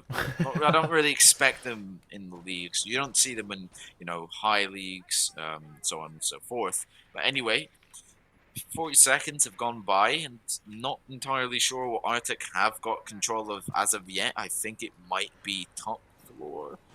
I don't think they do No, as of yet, though, not but it much. doesn't really matter. There isn't much of a roam game coming out from Skittle at the current moment. Maybe there's one in Strip, but I don't think there is actually. Yeah, you say that doesn't really matter, but it kind of worries me. Arctic, it seems to Mm, be slacking. They know, I mean, they should, by now, know there's nobody upstairs, and they should by now hmm have just taken control of that. But they haven't. Yeah, They're still droning. So it's really worrying. Their roam clear is not looking too strong on this map. But, yeah. yeah, so go ahead. No, sorry. Yeah, I will agree with you there. The roam game, it's not even there, but yet they've wasted a minute and 30 before they've even started to get rid of utility here. But I'll pass it back over to you. Yeah, 1 minute and 30 seconds remaining, and we got the I think it was Zofia in pit, just struggling to get her drone in. Mute coming out, a lot of drone denial coming in from the side of Skittle. Good job, good reading this, as a lot of drones on the side of Arctic have been either muted or destroyed. Finally, some hatch has been opened. The stock hatch is open now. I think the motor hatch was opened earlier as well, as this is his last exothermic charge used. But 1 minute remaining, and still no push on site. This could still work for them, but they need to start hurrying, as the sledge and together Mm. with another player are going to be pushing down the main stairs. I'm going to have to make something work for them here. As I said before the game started, I don't think attackers are really going to Oh, win that site, but there goes the C4 out from Mutant. It is going to down Kuzik, and it's going to take a fair bit of HP off Monk there, and well, he's now looking through the bullet hole angle, and yep, there's the kill oh, onto the sledge. Vip's going to get a refrag though, and take it straight back to a 4v4, although Jinx is going to get one onto Vip, and well, it's favoring the defenders, but nonetheless, Jinx is going to get a double kill. Svincy's going to get one back onto Stockhatch, and well, ooh, it's so close. Kuzik is going to get one, and it's all down to Kangaroo Kenny. And if his Maestro Cams are in that perfect position, I don't think he can deny the plant here. Maybe a Pokeball might have taken him out, but nonetheless, Thermite is going to be taking down Kangaroo Kenny. And I guess I was wrong by saying I don't think the attackers are going to win basement held, defenses, to be honest with you. yeah. I definitely did think that round was swinging towards the side of Skittle.JPEG. And they wasted a lot of time with a non-existent roam clear, but maybe Arctic just wanted to be really, really sure there's nobody up there. And I guess the only way to do that is by using your time and going into the site. At the end, they did get a lot of map control, and with 1 minute remaining, they already had control of main stairs, which was definitely a very, very good position to be in. They pulled it back, they made up for their loss, and I think Skittle can do that again, but they will need a Mm-hmm. better roam game. They'll need a roam game. Because then Yeah, the time will be more on their side than it was the last round. With 1 minute look. remaining and main stage control, it's a tough Mm. spot for the defenders. 100%. I could not agree with you more there. They wasted a minute 30 without even having a roam game. So chuck a player into the mixture there. What you're looking at, having 30 seconds left. Um, you know, 30 seconds left to finally get that plan down by adding a player into the mixture. I'm not entirely sure. I think it's really going to help them if they do end up getting a roam game. Yeah, I'm interested to see who is going to be doing that. You could have the Jaeger of Joker that could do that, and maybe the Melusi of Inferius. Other than that, no real roam capable players. Of course, well, they all are, but you have certain abilities that prevents you from doing a roam. But Jinx is seemingly going to try it. No, he's going to fall back onto site, which is probably a smart idea for the Legion, as we all do know that his Legion mines generate over time, and if he would die early on, that'd mean a lot less utility for the side of the defense. Yeah, 100% take him off the board. And as you said, no have more Legion mines to deal with. And site's still getting set up, kind of. In theory, it's just placing a Melusi jammer. Maybe it's last minute, but a little worrying when you're still setting up stuff well into 30 seconds of the rounds, because sometimes if they decide to go with a bit of a dark zero play and just rush into site and end it there and then, you might be caught off guards and it might be a free kill for the attackers. But luckily, they're just going to be taking their time, roam clearing once again. And a minute is passed. They have got, it looks like, not yet. They have, maybe now, they've secured the top floor within a minute. It's looking okay, but there's still 2 more floors to do, and hatches to get open, breaches to get open, utility to be burned, players to be taken off the board. So maybe it's not as good as I think it is. 1 minute and 40 seconds remaining, and everybody's still up. The drones are still doing their job, zooming around the map, getting all of that valuable intelligence. They now know that nobody's playing at strip, so that's the side that they can basically turn their back towards very, very comfortably, with zero reason to worry about any roam coming in from that. Arctic are going to start opening up the hatches, this time using a Maverick and not a Thermite. Very interesting choice. A choice that's definitely going to take more time, C4. but the Melusi is going to peek through the hatch. No! If she just would have held that angle for a second longer, she would have seen that the Maverick would have been totally defenseless. And she could have gotten a free kill, but that hasn't happened. Now it's 1 minute, and still another hatch to be opened. That's timing at its best, wouldn't you say, Yannick? It's timing at its Definitely. best. But anyways, 5v5 and 50 seconds on the board. We're only now looking to get down below. Nades flying out. That might have rolled out onto the corridor. I think it did, and well, still no sign of that back church wall getting open, but a sign of a life is gonna spring up, and it's Joker getting a kill onto Vip. Tricky now looking to push Stotch. He's gonna cover him there. Tricky's gonna be taken down. A 5v3 for the defenders, and it's looking like a defender-sided win. As Stotch gets a second, and well, Jinx is gonna get one, and Fierce is gonna finish it off, and Skittle.JPEG with a flawless round there. As you said last map, you love to see the flawless round. They learned from their mistake. They wasted more time. They took the Legion, very good operator, to waste time. They did, I think they played it perfectly, and when it came down to the moment where you need to pull out your guns and start shooting, that's exactly what they did. And they shot on target, got a lot of kills, did it perfectly. Nothing to say about that round. Honestly, I think Skittle.JPEG, that's as close as you can get to a turtling defense of Armory. Yeah, that was truly a turtle defense right there. All 5 on site, just waiting for the attackers to essentially push into them, and well, by that time the defenders just leapt up, sprung upon the attackers and shot them down almost immediately. And 2-2 is our scoreline. I said that maybe one of these teams would take it in stride and essentially walk away rent free, and maybe that's not the case. It's looking quite close again. Kenny's gonna put a good few shotgun holes and make that wall look like some sort of cheese. I think that's to maybe slow that Maverick down from tricking that wall, or just make his life a lot more hard. And come on, Kenny, give the man a break. He's trying to Maverick trick a wall.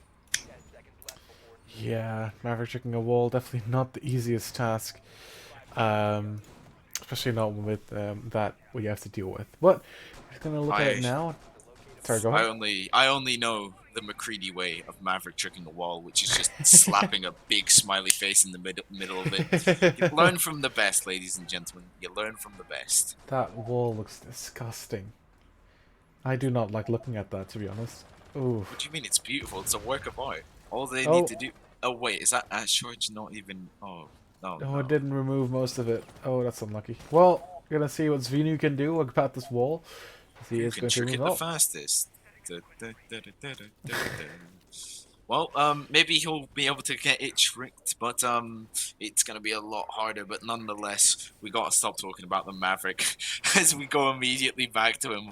Oh, we can't stop. It's too good. yeah, we want to see. Look at this wall. This wall, this grated cheese of a wall, Yep, or Swiss yep, cheese of a yep. wall. But Yes, it is Raptors indeed. hold But oh from. no, Oh, that's your Maverick gone. Oh no. no. How has this happened? The Maverick is off the board. It's truly sad. He didn't get it open as well, and it's all down to the ace at this point. Is the mute still on the wall? I'm not sure. The mute jammer may be on the wall still, so they might have to use even more utility to get rid of It's it. And not. no, it's not.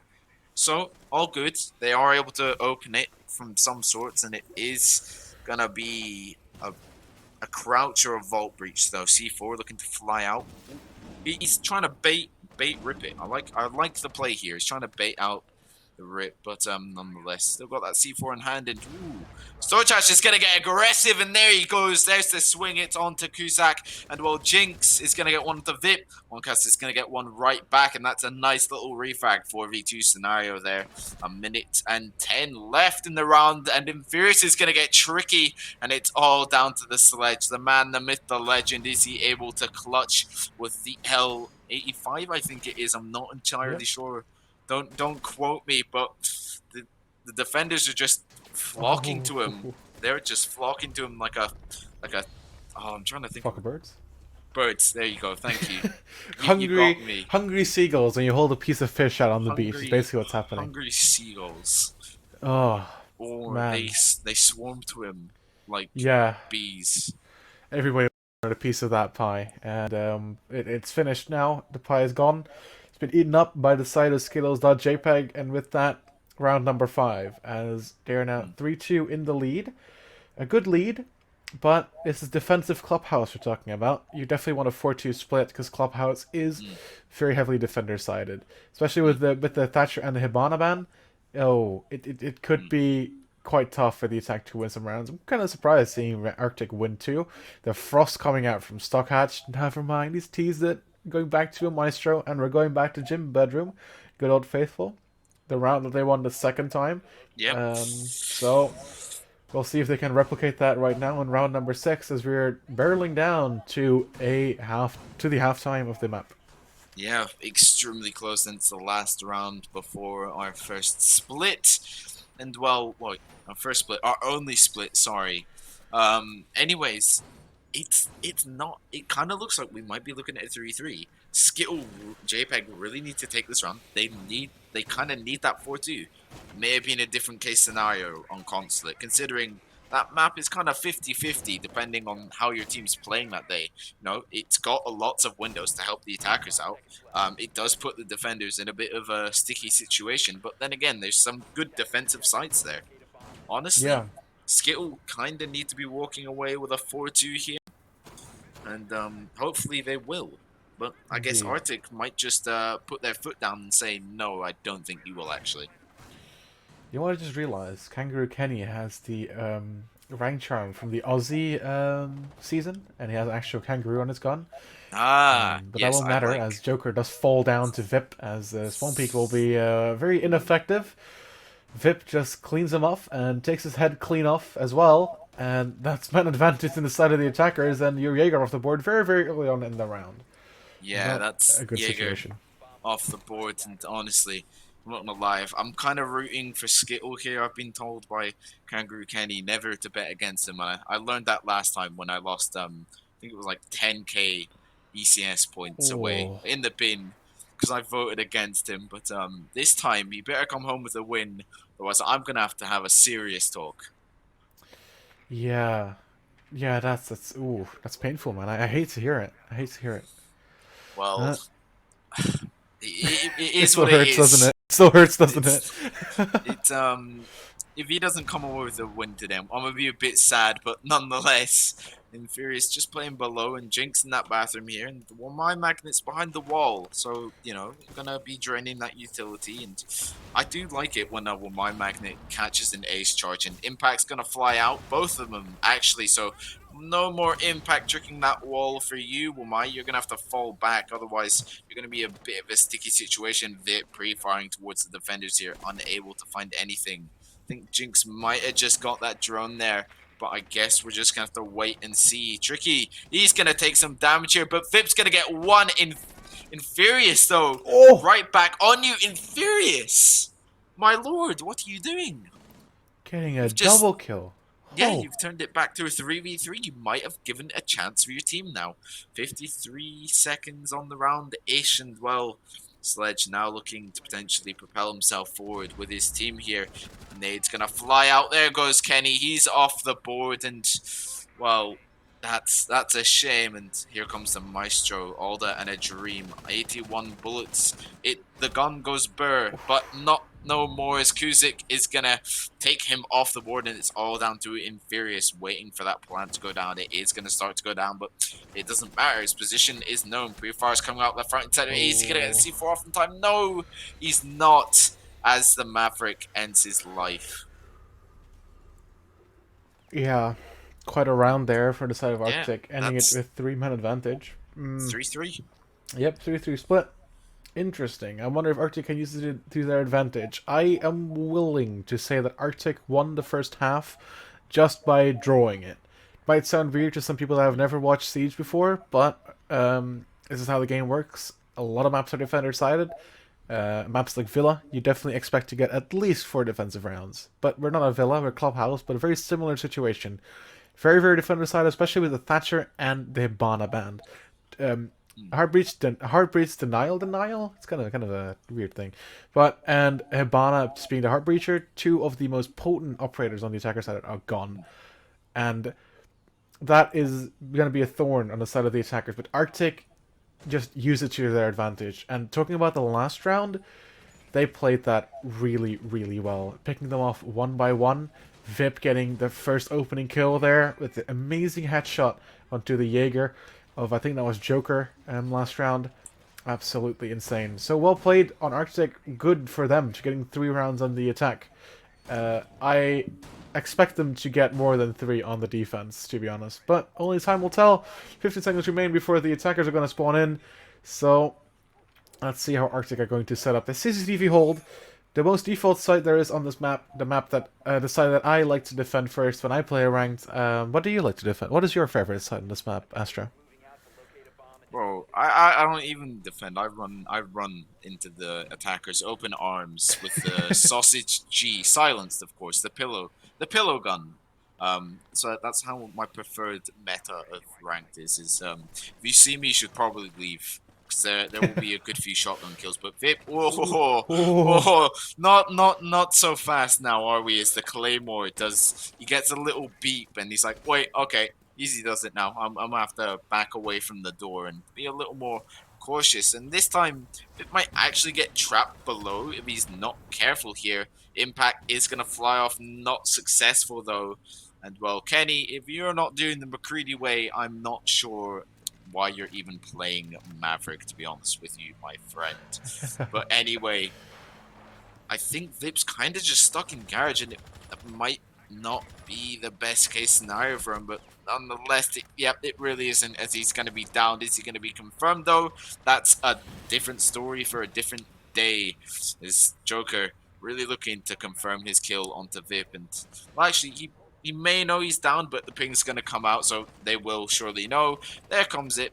A kill steal, but teamwork makes the dream work, as they say. Stuck finishing the kill with that. The Ash of Joker downed. Well, like you said, teamwork makes the dream work, so it's now Skittle.JPEG with the man advantage. 4 versus 5, not undoable or impossible for the side of Arctic, as they do still have a lot of map control. They still have Raptors control, very, very important, but the wall has been opened, and they have forgone red control. Never mind, there's still the mute playing over there. Excuse me, the smoke. Maybe one of the two. They look very similar when you're looking at them through outlines. But red control very, very important, as that's going to prevent anybody just running into the breach. And if maybe they do get past your bullets, you can call that out, and at least your team knows that the attackers are in sight. 1 minute remaining now, and the attackers are slowly making their way even downstairs, as Kusik is still holding onto rafters, getting killed in the stock hatch. And there's one more Oh. there. It's the Kangaroo Kenny, the man himself, throwing up the nades.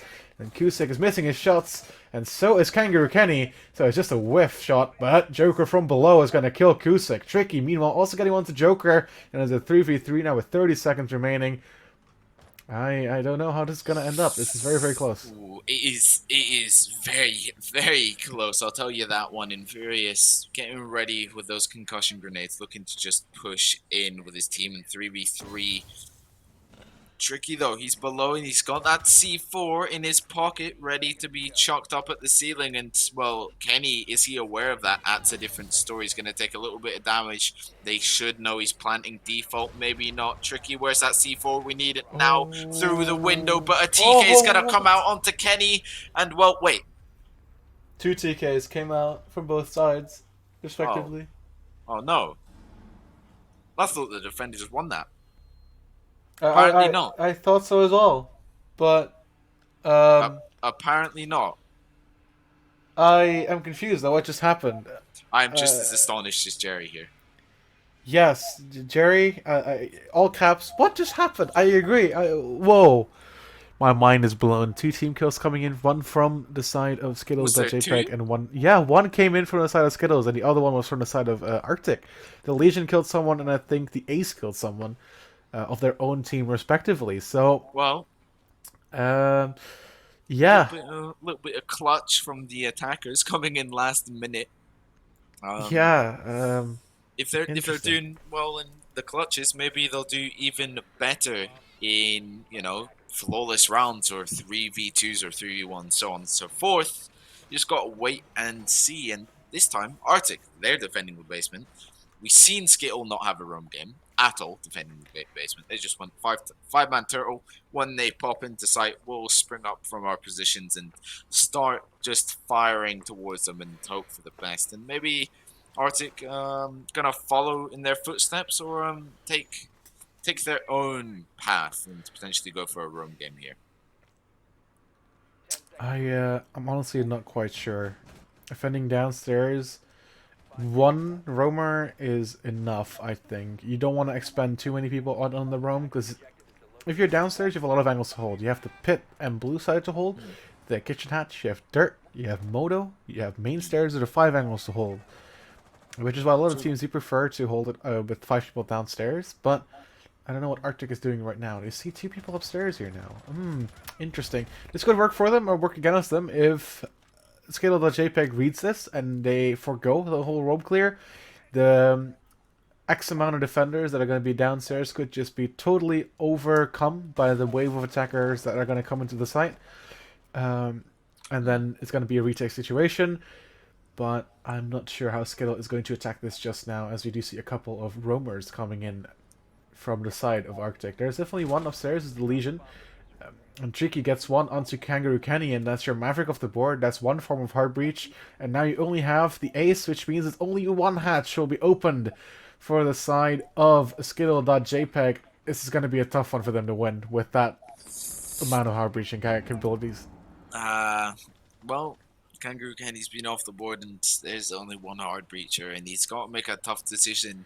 He said there's not really enough hard breach to go around, and got to make a hard decision whether he's opening a hatch and maybe a part of a wall, or if he's opening just a hatch.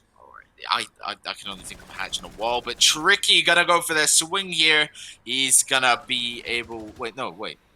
What? Monks. Yeah, Monks came from below as well, from up top as well. Alright, Monks. Okay. I see you now. But Infurious is going to get one onto VIP and a 3v4. Nonetheless, a minute 16 in the round, and Jinx still up the stairs because RCTIC have brought a roam game with them this time. And that might actually be, I think this might be the death of Skittle.JPEG, because Diffuser's in garage and 2 players are here. Jinx now looking to do a bit of drone work. He is going to get taken out by the Legion on the drone there, but Tricky just holding in his corner here, and There goes a nade. Potentially, it's just gonna go in the wall. Okay, I see you might be trying to open up somewhat of an angle to potentially get rid of Legion here, but that's not gonna work. You're 1 HP in a dream, and well, Oh! wait, you are literally 1 HP in a dream as you're able to somehow get the Legion off the board, and a 3v2 is occurred. Skittle, hello? What's going on here? 30 seconds, and It's... I don't think we have bomb. Oh, you do. Jinx has got No, bomb. yeah. Yeah, Jinx. This is truly a sight. Jinx, you had 1 Uh, HP in the dream and you did it. But Kuzik, he's going to be taken down on Fierce and leaving it back to a 2v2. There's 15 seconds on the board, and wow, that was really fast from Joker there, getting rid of that Malusi Jammer. The Wob Wob. But it ooh. doesn't matter. This RCTIC is going to get a lovely double kill there on the smoke here. One with the gas canister and the other with that mighty fine SMG-11.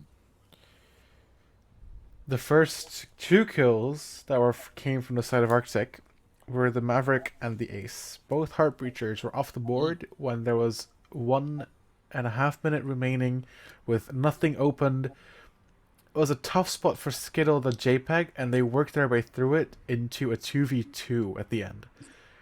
A remarkable yeah, feat. I, Um, I'm just and astonished by the sledge. yeah, that was a good kill from him, definitely. But just going back to those two frags in the beginning, they were massive impact frags. They might just be 2 kills for the normal siege player, but they're 2 kills of the heart breachers, making it so much more difficult for the attackers to gain map control and gain control over the site. Mm. It's if you will only know that if you've played Siege a lot, and I think as someone that hasn't, if you are someone that only played Siege maybe on a casual way, you might not know that. But if you do that in a really competitive setting, those two Heartbreach kills, they were really big, and I think that's what won Arctic the round there. And if the Heartbreachers were still alive, I think they would have gotten stomped by Skittle.JPEG. Yeah, I would agree with you there. The hard reachers were taken off the board almost immediately, and that was definitely a deficit towards them. It was a big kick, but that's what caused them to lose potentially, and it probably was. But 4-4, round number 9 now, and this is where we're starting to head towards that finishing line, and this with being a BO2, the players may be starting to get a little tired potentially. You never know. So maybe the morale is getting a little down, or in one way, it might just be even going up potentially. But since that last map is drawn, these teams are just gonna be raring to take this map. They really just want to just grab it from the other team, and just go, yeah, this is ours now. No competing with us. Yeah, Skittle.JPEG is having a really, really hard time. Kangaroo Kenny, the man of the defuse plants, he hasn't planted a single diffuser yet this game, which can mean one of two things. Either one, he dies very early on, which I've seen a couple, it happens a couple of times, although this is of course the second defensive round. Sorry, the third attacking round on the side of Skittle.JPEG. He only has 2 kills and 6 deaths. Kangaroo Kenny, one of the star players for this team, is not showing up to the match, and I think that is something that is holding Skittle.JPEG back just a little bit. But an interesting strategy here, as Kangaroo Kenny, the man we were talking about just now, is starting to open the garage side, while the Ace is going to work towards the CCTV wall. A nice teamwork here, as the Zofia is going to drone him in, and Jinx is going to see that the Legion is on baby steps. Very important place to hold, as garage control needs to be held by the defenders for a really, really long time, or at least as long as possible. Which is done really, really well. But Joker gets 2, one on Monks and one on Vip. Absolutely amazing. This guy getting 2 headshots, only losing half HP, but he falls to his demise. As Tricky and Kusik get 2 of their own. But Kusik is down to 1 HP. So he sees the ankle, or could be the knee of the Maverick, and he's gonna feel that. He's gonna have some troubles walking, but not shooting his gun, and he's only down to 30 HP. 1 minute remaining, 3v3, and they still have garage control. Very, very important for the side of Arctic. Oh, that was such unlucky timing from Infurious. You saw him get out the grenade launcher, and as soon as he did that, the mute just strolled across his screen, and was like, "Hello," and just slowly walked away. And he switched back to his gun, but at that point it was too late. And as you said, yeah, they do still have garage control, but maybe not anymore. As Kangaroo Kenny with a nice 3-pointer, and that's going right in the books. And Kenny getting that nice little kill with that grenade there. 2v3. Arctic, C4 in hand, and 2 smoke canisters. They're looking really good. I know they may have, one man down, but the utility is pretty damn good right now. But Kenny now looking to go for the plant. C4 flying, maybe not. The canister is going to come out. Infurious is going to get one. Tricky is going to get taken out. Kangaroo Kenny, sorry, that's not my words here. But Jinx, the pre-fires left, right, and center. He's going to get one. Is he going to get the second? Yes, he is. And there you go, the quad kill for Tricky. Tricky! Come on, he did it on Consulate, and he's showing us he can do it again on Clubhouse. And Infurious one-up that. Tricky winning the round with a beautiful 4K, clutching the 1v2 with nothing but his pistol. This man is on. He's on something. He's on something. Yep, he's insane. Absolutely. Yeah. Can we just pull up the scoreboard for a second and see how many kills he has in total?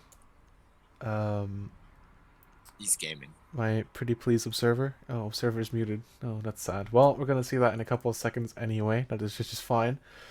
But scoreboard. So I'm gonna see now how this is all gonna be working out. Can we see the scoreboard for just a second? There we go. Tricky with 7 kills, of which 4 from the last round, going absolutely insane. This guy, he's on something else. That round played very well in the hands of RCTIC. At the end there, from the miraculous efforts from Tricky. Yeah. Joker on 9 kills, getting that double kill. Oh man, that was a pretty good sight to behold as well. RCTIC doing really well on their defense. RCTIC really are doing well in their defense, considering they won that round, which was just amazing to watch. That was truly one to watch, to be honest with you. But once again, we're nearing that end of the marathon, and you got to use your final fuel to push yourself towards the edge of the finishing line. And right now, RCTIC, they're looking pretty strong, and I think there's only a maximum of three rounds. Yeah, three rounds left if everything goes to the draw. But maybe not. If RCTIC continues the way that they're going, they might be taking this map. And this time, they have taken a page out of Skittle.JPEG's book. I got it there this time, Grissom. But Infurious, hello! Where? Tricky, what were you attempting to do? Wait, what? There's no way he's just wallbanged them through main stairs. Oh, he wallbanged him. Wait, what? Did he wallbang him through? Yeah, the main stairs, I think. Wait. Okay. Let's Wow. Either way. Let's play charades with the observer. I'm host Astro. Way Tricky is off the board. That's your Melisi gone? The person that got that nice 4K last round, he's gone. Saved his team, he's off the board, and is that gonna be the demise of RCTIC, having one of their best players off the board? I guess we'll just have to wait and see. Ace is gonna start opening that wall, making Skittle's life a little easier. Kangaroo Kenny just waiting. Just taking his time, and well, that's 2 ace charges off the board, and Infurious, he's going to line up that nade in Vippy. I don't think you heard it, my friend, and you're going to be pushed right into the arms of Jinx. Maybe not, apparently so, as he's also going to line up a nade, and Monks, he's going to start to take a fair bit of damage there. I never knew that was explodable. Yeah, that's breachable. Somebody told me that a couple of days, probably weeks ago.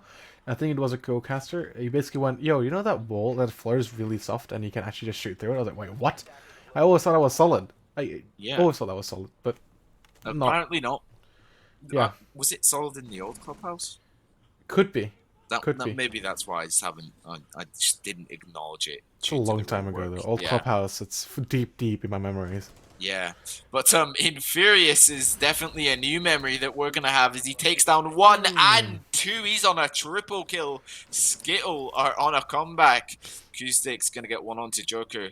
Kenny now going for that nice little plant. StarChat's gonna get one onto Kuzik, and well, it's all down to Vip. On the Jaeger, he is gonna be able to take down Infurious, and Jinx gonna finish it off. And I'll tell you what, I think he might have just one-upped Tricky there. You think? I reckon he's one-upped him, but maybe he's very close to just getting above him. Extremely close, you know. Had that nice little early, I don't even know, counter spawn kill onto the head of Tricky. So I guess it was very I don't know, very close to one-upping Tricky. Yeah. Indeed. Yeah, I guess I can stand behind that. Yeah. Yeah. Well, one thing is for certain. We're going to see 12 full rounds of Rainbow Six Siege, and with that, we're going to see 24 full rounds of Rainbow Six Siege in this matchup between Skittle.JPEG and Arctic. Two teams that are seemingly inseparable are now going to be fighting for, well, at least 1 point. Next round is going to determine either who is going to be able to still go for 3 points or who is going to be stuck with at least 1 point.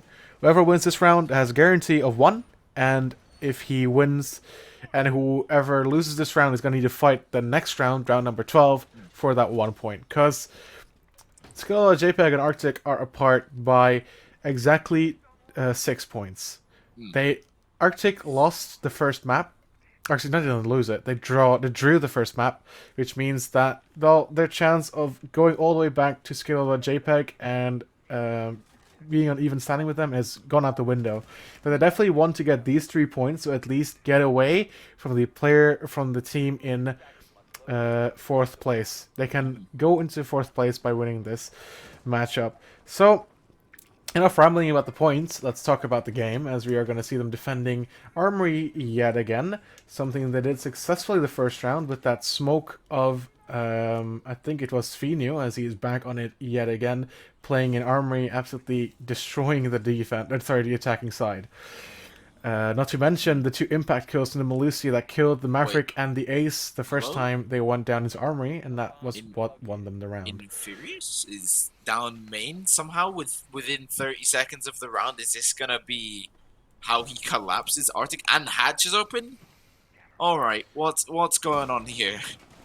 Arctic, you were so strong, but now it's all gone, and Infurious strikes again, and there goes Acoustic. He's off the board, but a roam game is coming out from Arctic, and this might help them retake that man advantage. Apparently not, because Infurious is on the board, and I'm truly starting to think that he's so close to one-upping Tricky. Do you know what I'm saying? It. He's one-upped him. That's enough. He's done it in my books. One-upped him indeed. This round seems to be just Infurious opening up the backpack. Well, Monks is going to get Joker, and that is your Ash of the board. First kill coming in from Arctic this round, as Infurious is pushing up into basement hallway. He's just there. Svini is going to get the nade. He's going to get 1. He's going to get a second. He gets the finishing kill off onto the sledge, but can he finish off the Maverick? The nade coming out won't do enough damage to Svinu to kill him, and there's a little kerfuffle down there as Monks is going to be back, retaking the site. The C4 coming out will not tag him, but he does know of the player in dirt. Now, Infurious is encircled. He's in an enclave in the site and has no support, as he needs to fight off 3 defenders on the side of Arctic. Kangaroo Kenny needs to support him really quickly if Infernus doesn't want to die. Well, he does, as Monks finds 1, and that's Infurious off the board, and Kangaroo Kenny stuck in a 1v3, needs to fight off 3 defender weapons. He is stuck between a rock and a hard place, and Svinu is going to end him out of his misery. And that's the first round, the first point of this map going on to Arctic, as we're going to be going towards to round level 12 for Skittle to get a chance of redemption and denying Arctic yet again those 3 points. Well, once again, we're in that same familiar scenario. This time, yeah, well, I think it's almost the exact same as Consulate, that Kangaroo Kenny secured the draw for his team, or Skittle secured the draw. That was the one where they were in lobby, I think. You got the Ash covered. You got the match point first. Was it Arctic? Yeah, Arctic got match point first last time as well. It's a very similar situation, actually. Yeah. Actually, it's an identical round situation. It's pretty much the identical round situation. But anyway, I guess we just have to see how it plays up. And Infurious, oh, you are gunning right there. And yeah, there's not much to say apart from you were just gunning. And Arctic, they barely got away with this site. Tricky. Ooh, he had a very, very nice clutch, but nonetheless, it's the last round of play for this match up. at least. Yeah, it's the last round of regulation. As you said, Tricky with that wonderful 4K, clutching it, at least the last 2 kills with his pistol, and only his pistol killing the covering operator, and then swooping in to get the kill onto the planter, and defusing the bomb. An absolute... That was a round to behold. Round number 9, that was an amazing round. If you ever get a chance to rewatch that, you should definitely do that. Well, we're down to the last 3 minutes of this matchup. Skittle.JPEG and RCTIC very much inseparable, as well. Stockhatch's drone is going to be destroyed, so that's sad for him. Yeah, that's truly a shame right there. But 20 seconds already gone, and I want to see how Skittle are going to play it this time. Are they looking to open up Garage? Are they looking to do a sort of split push? Are they coming from Jacuzzi? Are they going from, you know, the blue sort of balcony area? We'll just have to wait and see, Oh, as VIP is going to get one, and oh, it's onto a talk hard about impact breach. kills. Yep, impact Yep, kills. there you go, Yannick. This is your specialty. Take it away. Impact kills yet again, getting the AC heart breacher, brings it all Oh, down to Kangaroo Kenny. The Maverick, he needs to do all of the heart breaching. Now, they are in a bit of a better situation. CCTV is a way less breach dependent site than Armory Basement. You still need a heart breach, you still need that CCTV wall, but Tricky is gonna catch Joker here, crouching about. Does he really? He sees the head, but misses his shots. Oh no, whiffing the shots. oh. Oh, it's very, very sad on the side of Tricky. But going back to the heart breach question, Stockhatch being killed means that this wall is going to take one significantly longer time to open, and if Kangaroo Kenny gets killed off without this wall being opened, I am willing to say RCTIC is going to win this round. They've held good control of Garage before, good control of top red. They know how to defend this site. The only thing, they can even retake it. They retook it last time, maybe with a bit of a heroics from the side of Tricky, but it's definitely possible. Mhm. If Kangaroo Kenny falls his demise before opening a CCTV wall, I think most hope is lost for Skittles.JPEG. The gun's gonna start flying out then, and it's all a fight of weaponry. As Joker is gonna show his weapon wielding skills as he kills monks, and that's the Mozzie of the board in a 4v4 situation. 1 minute remaining, the last 1 minute of this matchup, and the CCTV wall is open. Oh, CC is indeed.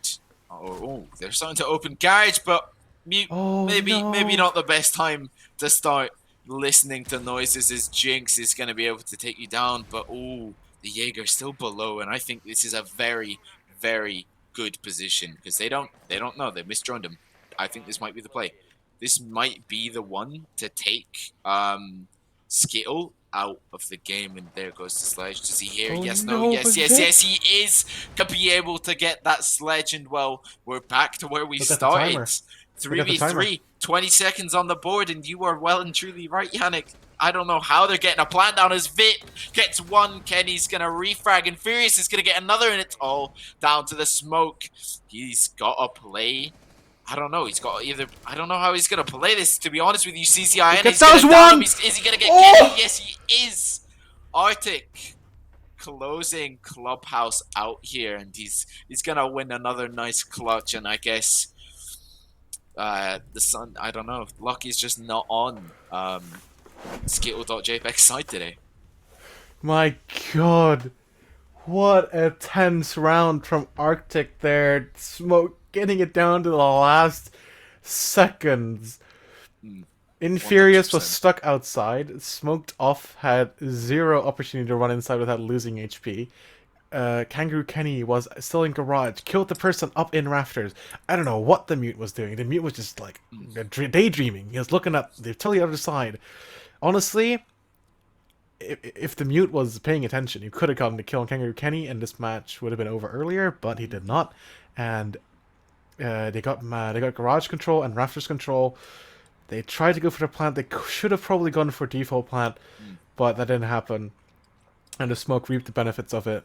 Kangaroo Kenny tried to run into CCTV, but to no avail, as the shotgun of the smoke does tremendous amounts of damage, especially from that range, and that was the round closed out. And RCTIC take 3 points and 2 round differential out of this last map.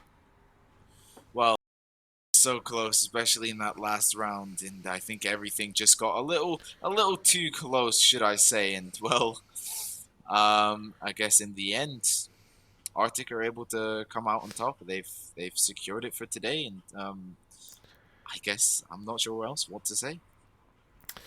I don't think there's much to say Mm. as we are a bit behind schedule. Do you want to say something before we sign off, Astra? I'd just like to thank ECS for having me, and a big shout out to the observer Jerry and the producer Grissom, and thank you Yannick for casting along with me today. No worries, it's been an absolute pleasure. We've got another game coming up for you. The next game is going to be Lions Creed versus AYB Esports. AYB is now 3 points below Arctic. Can they make up their deficit? We're going to get two amazing casters for you. It's going to be Barnell and Ebac. Two good casters going to be casting that game for Mm, you. After a short break, thank you yeah. for listening, and we'll see you next time. See ya.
Good evening, ladies and gentlemen. Welcome back here to ECS for the second matchup of the night. We've got the headliner for you. We've got Lions Creed versus AYB. This isn't officially a headliner, but if you were over at Reflex Champions, then you saw the two of us casting the finals of that league, where we saw a familiar face for this matchup.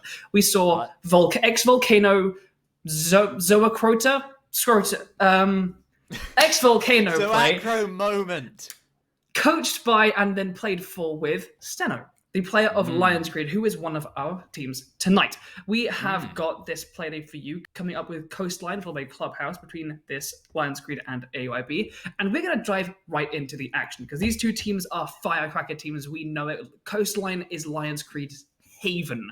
We saw Steno go a little bit lax on the kills in Reflex, but they're coming in off a high. They're coming in off a champion, a league win off of this into this matchup. So I'm expecting the energy to be high in Lions Creed today. AYB have their work cut out for them, and our first battle round will be Coastline. So if we want to skip our little way over to the soft waves of what country is Coastline in? Spain. Then let's get over to L'Espagnol. And the operators are Spanish for that season. That makes a lot of sense, actually. I didn't think about that. I was pretty sure it was Spain. Is that how that works? Usually. Yeah, it is, isn't it? What do you think the next map would be? Because we've got people from... What are the next season... We know what the maps are. Oh, yeah. What a fantastic start. Well, look at those staff predictions and the community predictions. Rather favoured inside of Lions Creed. A little bit unfortunate staff-wise, definitely. We can't really hide what we voted for. That's at least by the books. That's what... I mean, I don't think you did. I voted for you a couple of times. But... But look at those bans, at least, to start off with. Those are a slightly more interesting thing that's on the board. Nomad, completely gone. Zero, gone as well. The Nomad, I think, is pretty fair as a ban from Lions Creed, because that frees them up on their roaming play, because we know they like to be a little bit dynamic. They like to spread around the map and do whatever they want, and Nomad shuts that down. So shut her down, problem solved. Zero and Maestro being the other two bans by AYB. Mira, pretty much a formality at this point. No surprise there. That Zero and Maestro, though, Barnell. That is definitely interesting, and it makes a lot of sense. Lions Creed are a team that we have seen bring out the Zero probably more than most. We've seen often... it's a role they've actually let trade around the team a decent degree, but they just really lean into the fact that he is a very strong fragger. He's got a very strong weapon. And the fact that he can deploy those cameras, especially in the middle of a round when things are hectic, there are gunfights happening across the map. There is, most importantly, sound cover and distraction to deploy those cameras all across the place, and they just instantly elevate the amount of information and awareness you have across a map. And that's something they're going to be looking to have this time as we go to defense first for Lions Creed in Hookah, Lounge, and Billiards, bringing along the mod to deny those drones and gather some information of their own. Yep, they've got the potential to do a lot intel-wise. I'd love to argue that Melusi is an intel pick a lot of the time. A bit of tight intel. A lot of people, it's a mix whether you play the Valkyrie with those cams further out, tighter in. You can sub that around with an Echo as well. Melusi does a bit of both. She's a kind of two birds, one stone sort of operator. And she can hit those birds with precision with the MP5. She's a really versatile one, and I think we're seeing her put in a similar vein to the old Jaeger players, because her gadgets are set and forget. Once you've placed those Banshees, you can run off, you can die, it doesn't matter. Your job there is done. And so then for the rest of the round, you are a 3-speed with a solid weapon and a Nitro Cell. And that is a very comfortable place to be for a lot of players in general. Yeah, it's not just Steno, it's suspended as well. Oh, the drone gets thrown up and shot out from Steno. Oh, doesn't really net anything immediate in terms of kills, but denies a little bit of intel and immediately starts us off with a very flashy shot to start the show. Oh, but that's not a great start. Ulfarin gets the better of Steno. Steno, usually the man on entry frags. He's a very good early round player. Can get that dynamism, get the ball rolling somewhat, but the ball very much just not rolling. It's very still. Inactive ball. Indeed. Vapor is going to be sending in that Gemini, the intel coming in from the side of AYB. Gathering a little bit, nothing too crazy though. Didn't get too much in the way of ingress into the site, but at least cleared. Oh no, suspended. A pre-placed Nitrocell in VIP, is that? Yeah, behind black boxes, and DJ is going to shut down the Buck nice and quickly. A really nice start with no risk to life, evening the man count at 4-4. It's a very safe bet of a C4 because people usually hang around that area, attack or defense. Of course, I mean, defense, you don't really want to kill your teammate, but, you know, if you want to, I'm not really going to blame you. Early on in this game, Encryptions gets another kill before the halfway mark. It's on to Wolfie this time, giving a one-man advantage to Lions Creed.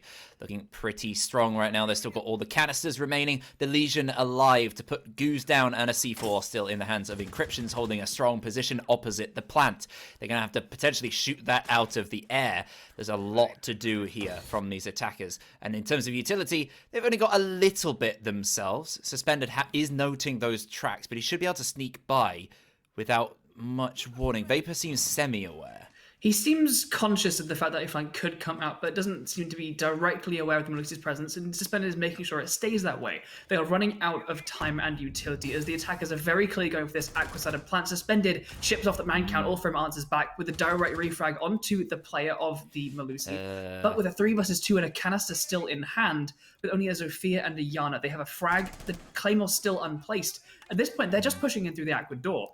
The refrag is not worth it for the attack at this point in the round, and now they have to go for this execute. A lovely kill. It's another trade, though, leaving only Ulfer in. He's seen one, he's seen two, and he can't deal with both of them. He can't actually hit any heavy, delivering the final blow to see the first round going in the hands of Lions Creed. A very one-sided, and it didn't start that way. There was a bit of a split push in the way of VIP pressure as well as Aqua, but that pre-placed Nitro and the single-man devotion to that VIP side pressure left that very, very monochromatic in terms of strategy. That was, they didn't have much in the way of choice. They were just That's pushing. what I wish my last girlfriend had. One-man devotion. Oh. But I'm just sad for you. Like I know it's like a bit, but yeah. Kitchen Service Entrance is the next location for the defense of Lions Creed, looking strong at the moment, and it's a pretty strong lineup of operators from both teams, despite those quite interesting bans that can do a lot. I'm interested to see how Lions Creed set up on this, because we have a lot of roaming players often, and it depends how much you can rely on, I imagine, Heavy sitting inside of the site, whether they will have one man in support or whether the entire rest of the team will just go above or to pink, spread around that map and make the most of that Nomad ban. Indeed, we've got to deny those verticals. You really do, except those verticals, because almost that entire ceiling is soft, and the fact that within Kitchen Service there are these hard point positions, that central rotate that you have tucked in there in service behind the boxes and things, very, very common places that are very difficult to flush out, and so vertical pressure is the way to achieve that. However, they've only got one defender on site in the name of Heavy, everyone else arranged by the west side of the map to deny this entry coming in from AYB, and it's a correct prediction. Encryptions reading the cipher, Steno following things up, Wolfie and Vapor fall. Ulfrin gets a refrag, Steno making sure he doesn't tear away too far in terms of his kills, but it puts us into a 4 versus 3. The attackers in the man deficit once again losing many options in terms of the amount of utility they have in pocket to deal with the execute that they have not even begun to set up yet. Ulferin's options also diminishing, as that low health means he doesn't have the ability to just take a bullet, maybe spin on someone. That extra bit of security he might have had no longer had at all. They have a man disadvantage, health disadvantage, pretty much an all-round disadvantage, I would say, to be relatively frank. Steno, again, falling relatively early, but he did a good job. And the vertical control has been taken by the attackers to their advantage. It is that Melusi of Suspended, holding a cheeky angle, though. Does Yuri spot it on the drone? Does he see that bullet hole? Is he prepared? Very hard one to do. And below, the Nitrocell is ready. That's going to be underneath Penthouse. And so with Suspended there to call out this entry, We know there is a Nitrocell very ready to go off to push back these attackers with this vertical pressure that they have now begun to establish. We're halfway through the round, and they only have an advantage of 1 man on the side of Lion's Creed, only 1 man difference. So that's not gonna be the tallest mountain to climb to bring it back, but it just got steeper. Suspended puts Yuri down, and that's gonna eliminate a whole load of that vertical presence. But he's got plenty left in pocket. Suspended delivers a package up to Choco, and he drops Ulfrim with a refrag. Ulfrim is the king of refrags today. He is instantly he's snapping back. He's not letting you get on a bit of a tear. But he's one of those annoying hats. He is, and he's gonna need to do a whole lot more. He's been there to trade back to make sure that the man count doesn't go too far, but it's a little bit too much for him to take care of by himself. And Mine too. I think it's a general thing. We're back. I think. I've refreshed. Nope. Okay, we're good. Nothing too much has happened. Oh, no, it's frozen again. I'm not sure what's going on. I can hear some noises, but we'll have to guess at this point. It seems like a pretty sure thing that Lion's Creed have won the second round from here, unless Ulfrin pulls out something remarkable. And I think we're back, and it's round 3. We're round 3, and it is 2-0. Yeah, it does go to Lion's Creed. Ulfrim, he's doing really, really well on those trades, but not enough of the rest of AYB are really delivering much in terms of the punch when it comes to these attacks. He's been left by himself one too many times. We're out of the line this time, trading out what I believe is been the gridlock that they've been bringing to deny these rotations and fluid gameplay that we're seeing out of Lion's Creed in a slightly different, more intel-based way. We'll see if that's the change they needed. But the perfect counter, Steno, switching from the Vigil to the Vigil, is going to be the only op on the board that can completely evade those scans. When the EE1D goes off in the sky, Vigil's cloak can hide him from that the same way he hides from drones. Maybe that is going to be the thorn in the side that AYB are not predicting that's going to help stick the knife in a little bit deeper. Twist the knife, indeed. Steno, yes, he can counter a lot of these players pretty well. Doesn't he counter Iana as well? Can't her Geminis not see him? I don't believe they can. No? I'm pretty sure he counters that as well. So there's quite a lot of interplay between the attacking and defending operators here. We're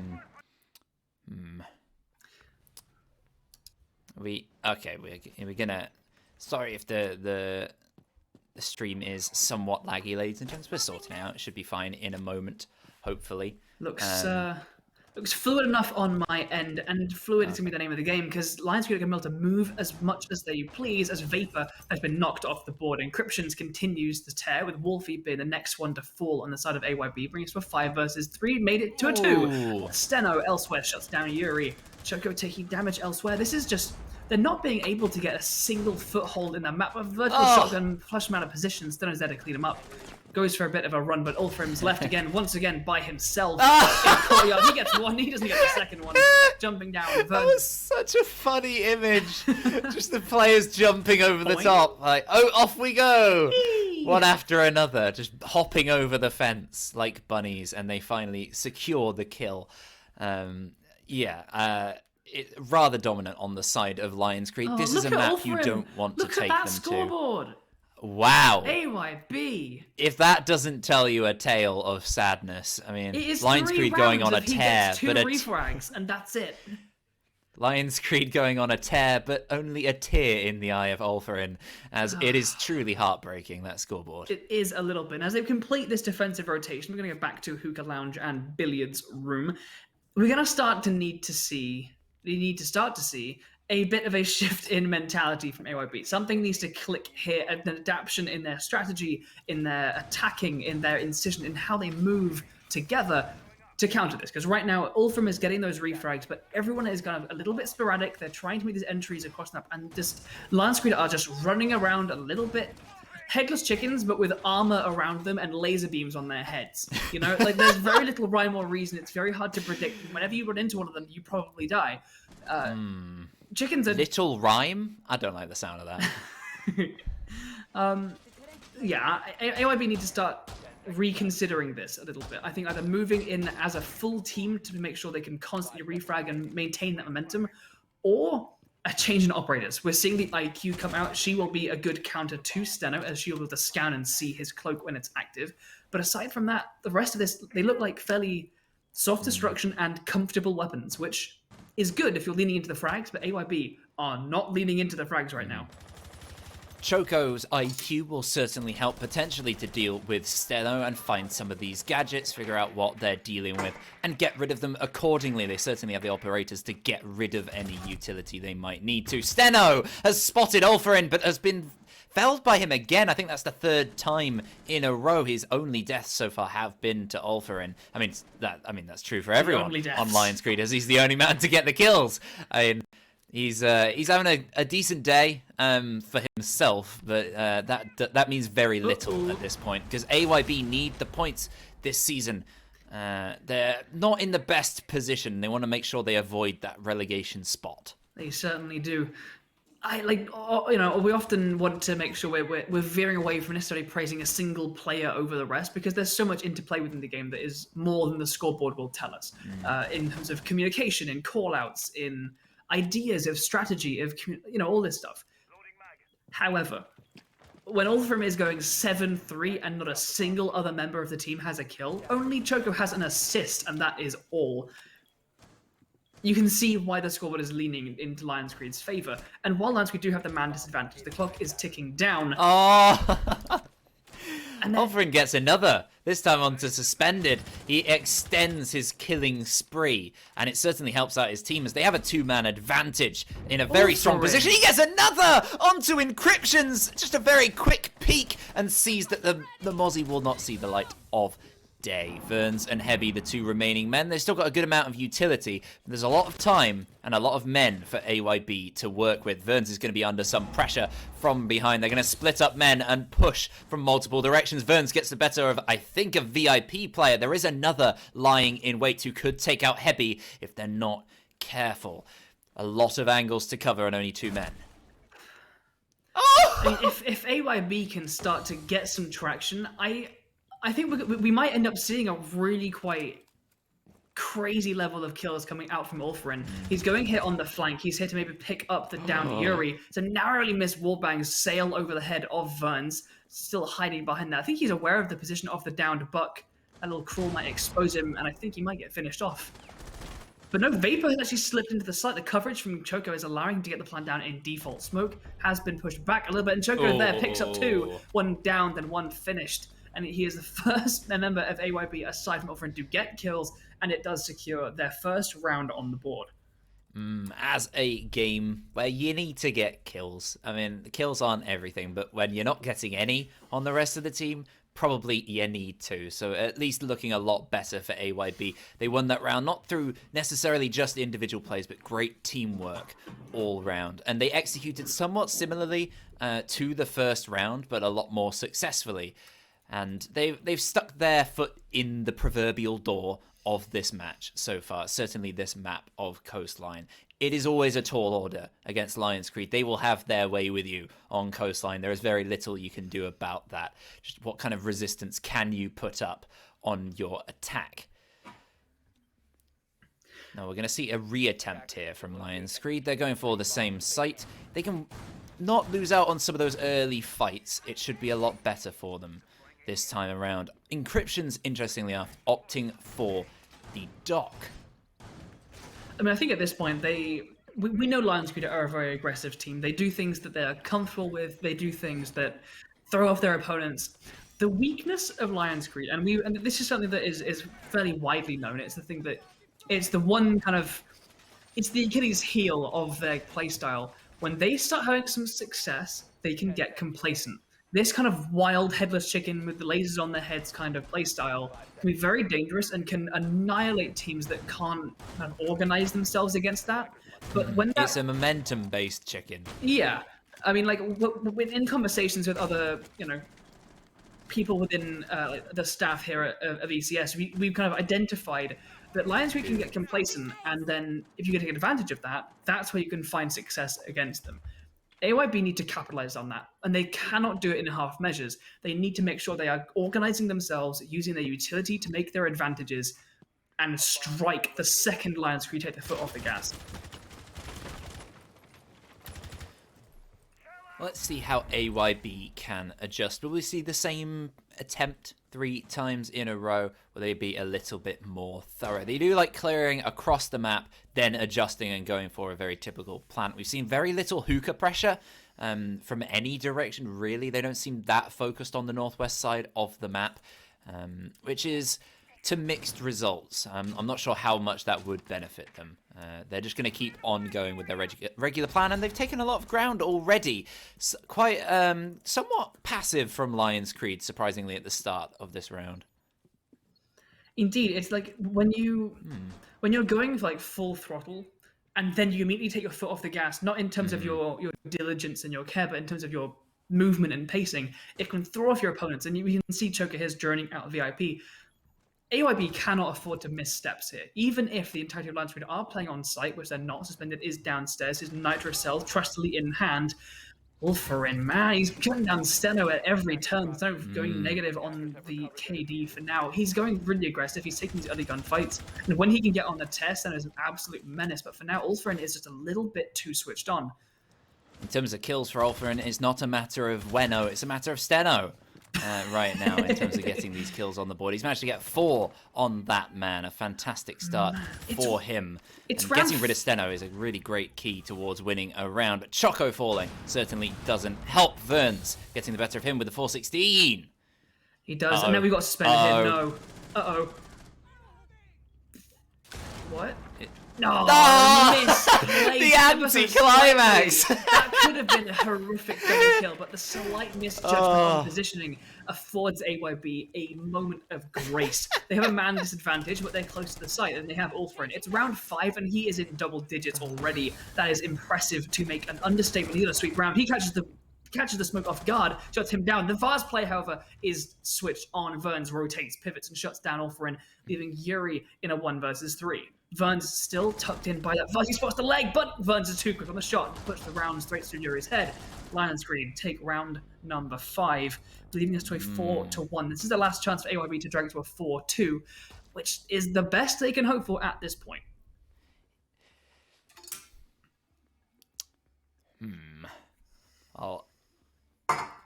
Kitchen and service will, indeed. Kitchen and service will be the location of this defense from Lions Creed. Sorry, I completely lost my. You okay? Mine it. Nice. Insightful. Whoa, no swearing on Casty back. Come on. Oh, I forgive you. Yeah, great. Okay, I think my voice is back. Kitchen service entrance. I was miming that whole time. No, I know. Alongside, I'm surprised how well you picked up on that. But I know, man. We've been not casting it. We've been doing stuff together like just too long. Oh, we've done all sorts together. Anyway, Lions Creed and AYB. What a fantastic game we've got. Are you okay, man? Do you need to like take a break? I do. Okay. I didn't realize how tired I was until we started. There are 3 C4s on the board from Lions Creed as well, which could prove instrumental in their victory with this vertical focus. Vapor and Choco again bringing out this Lion Iana combo, which has not really seen much success so far. So I like the idea. It's just the execution and whether it's worth it, because they might benefit slightly more from something even more traditional, or maybe something like a Jackal. It's true, right? Like the Zofia, Ash, Buck, these are all ops that we are very, very familiar with. We got some shields on the board as well as the Banshees, so some explosives are very much a useful tool to have in your tool belt. But the Yana Lion combo is one of those like intel duos that there is a required level of proficiency there to use it. You need to be very practiced in how you operate as that duo, in the same way that a poorly timed Volt there takes the gun out of the hand, Suspended, and Ulfrin both getting their picks suspended, ends up down for it. Ulfrin, he's continuing his tear. At least it's not just 2 members. Wolfie gets his first kill of the game in round number 6, shutting down Steno. At least it's not Ulfrin's job time and time again, pre-firing towards Theatre, where one of the defenders currently waits. It's a much better looking attacking lineup from AYB. They seem to just have a bit more of a grip on things than they did earlier in the game. Wouldn't you agree, Barnell? A little bit. I think this is a little bit more Lions Creed are overextending, and AYB are just starting to get a little bit more cautious in their initial gunfights, and that's providing dividends for that. But they've still got a lot to do. They've got the man advantage, but not by a lot, and there is still a nitro cell in the hands of Encryptions down below, as well as that intel. We just saw a drone there getting hacked by the Mozzie to reduce their awareness even further. Mozzie's got hags. Mozzie does have Ban him. hacks. We should probably do something about that. Yeah, report that, man. They're getting these vertical angles, but with the defenders able to kind of just move pretty freely throughout the site, as there's not a whole lot of direct pressure being placed, these vertical angles aren't likely to net an awful lot. So they appear to be acknowledging this. They're moving downstairs to begin their execute their push into the site itself, and it's mostly a lobby and bathroom side move. Encryption's peeking the corridor a little bit. He's got that 1.5 scope on the Roni. Nice bippy little scalpel of a gun that is. Using these vertical angles and moving in through bathroom, it's Alpha, and he gets one. He sees the Mozzie's head, but he's taken out from the rotate before he can shoot. Heavy as the final remaining defender. He shuts down that man, but there's still 3 more to deal with in the 1 versus 4. He's eyed up by Choco, and it's a very tough situation from here. It's going to be tough to deny a plant, especially as he has no canisters remaining. 15 seconds, just to make sure he doesn't die, at least. Choco's not quite into the site yet. He's got to hold him off. Vertical angles, the close player on the Ash is taken out, and Choco is going to go stick the plant. If Yuri misses a shot here, could be fatal for his teammate. It looks like he does miss it. Heavy's managed to get into bathroom. He has to win this fight, and he wins the round! In a 1v3, the passive nature of AYB there really... really a strange choice. I mean, they're holding those vertical angles on the rotate, a good level of that kind of coverage, but they never got the plant down. They never made a move to push him through those angles. It's exactly what we're talking about with these kinds of vertical angles that you establish. It's passive. You're an attack. Unless something is forcing those defenders to move, these angles are not going to net you anything. And Heavy really, really well played there, just dodging and weaving, prioritizing staying alive, drawing out their passive play, and then just backing off, and never giving them that safety. I said on their earlier defenses of Kitchen, I wonder how they will spread the team in terms of, will they have just the 1 man on site? Will they have that much faith in Heavy as the smoke sitting there deep and spread everyone else out? Or will they have 1 or 2, maybe even 3? And they mostly just left Heavy there, and you can see why. Because although misplays from AYB certainly played a large factor, it was great individual, cool-headed play from the man on the SAS operator. And he's opted for it again, this time with the sledge, to punish people with the vertical angles that were so missing from AYB's attack just then. They were. It's always that kind of combination, right? AYB, I think, made some mistakes there, but you need to take it. Like when you get a free no such kill, thing as a free lunch. Yeah, right. Like if it's laid out in front of you, you still got to reach out and grab it. And Heavy did so very, very, very well. Just clap. Good on you. Clap. Very nice. Now, we're doubling down on the intel. AYB want to make sure they don't fall foul. It's 5-1. They don't have a lot of wiggle room to do so, but they're doubling down. They've got the Valkyrie, they've got the Echo, and they've also got Wolfie on the Vigil. It's all about dodging the cams and providing your own to make sure they keep track of exactly where Lions Creed are going. They fall foul because of their chicken approach. Hey, it wasn't intentional. Maybe subconsciously, I've still got it on the brain. Yeah, you're just a genius and you don't even know it. Let's go with that. Shall we go with that advanced position there in lobby? Steno elsewhere, running around. We saw him in exactly this position and operator. He's got Blackbeard with the DMR. He was doing this over in Reflex Champions, where they won that entire league only hours previous, and they're already making their way into sight. And there's the angle for it. Choco from lobby finds his shots through. Elsewhere, Verns refrags into Yuri, but the Echo, he's dodging and weaving through these bars. He gets one, he downs the second, and he finishes him off with Wolfie's help. Encryptions and Steno both get dropped, and Verns and Spend It left by themselves. Even quickly, as Verns has completely taken site control. He's right on in there. He's taking a lot of damage, though. So is Suspended elsewhere. But Suspended, importantly, wins out the fight onto Choco, leaving only Ulfa in. And it's not his time today. He's had his moments, but that was the big moment to step up in the 1 versus 2. Cannot deny Lion's Creed moving on to match point. It's been quick, it's been decisive. AYB have been several steps behind the whole way. It's hard to predict what Lion's Creed do. That's kind of their whole thing, which is why things like the Lion make an awful lot of sense. Things that hem you in, things that stop you having that kind of freedom. I just like, man, for the idea, the notion of freedom these days, I choke up about it. Yeah, it makes you sad. Yeah. What a great play from them outside. Oh, I know what you mean. Similar to us, these guys aren't going anywhere. They're staying here in kitchen and service to try and re-attempt this defense. We do have a slight shift though. Encryption has switched over to the Twitch, going a little bit more for this destruction of utility, and there is plenty of work to do. We've got those ADSs of Ulfrin, we've got the cameras of Choco and Yuri, and Twitch can get rid of those nice and quickly, mostly with the assistance of Ferns on this IQ. I'm liking seeing IQ become a bit of a mainstay. We've seen her brought out fairly consistently now, and she's so versatile and so strong.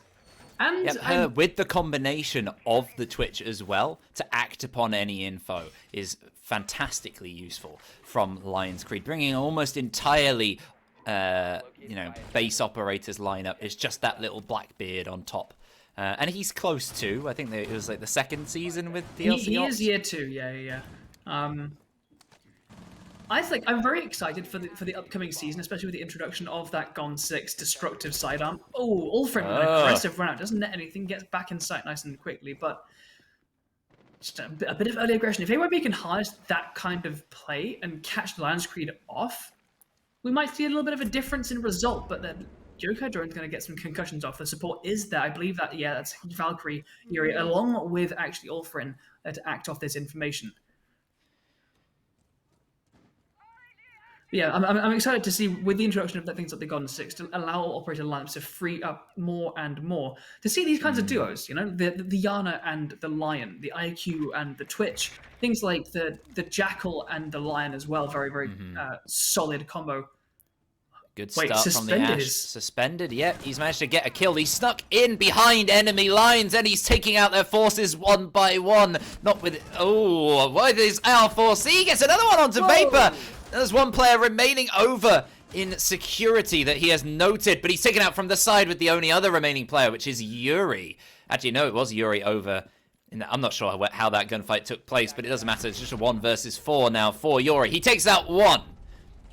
But he can't take out the second one. Lion's Creed there. Nope. Crossfire's established, punishing one, but with enough attackers alive and the plant going down, position very much known, there wasn't an awful lot of room to move. With that, Lion's Creed takes 7-1. A decisive win. Decisive. Wait, one more time. Decisive win here on Coastline to take 3 points with this first map. We have one more for you to head over to Clubhouse. We've seen Lion's Creed be very strong on pretty much everywhere, to be honest. And AYB need a shift in gear. We need to see a little bit more of a spark there, something to stop this kind of play. Don't ban out the Nomad if she's going to be that useful in slowing down that kind of free roaming. Bring the stuff to counter Lion's Creed's play, because right now they are walking all over you. So, to be fair, that was a smart ban from Lion's Creed themselves to accommodate their own play style.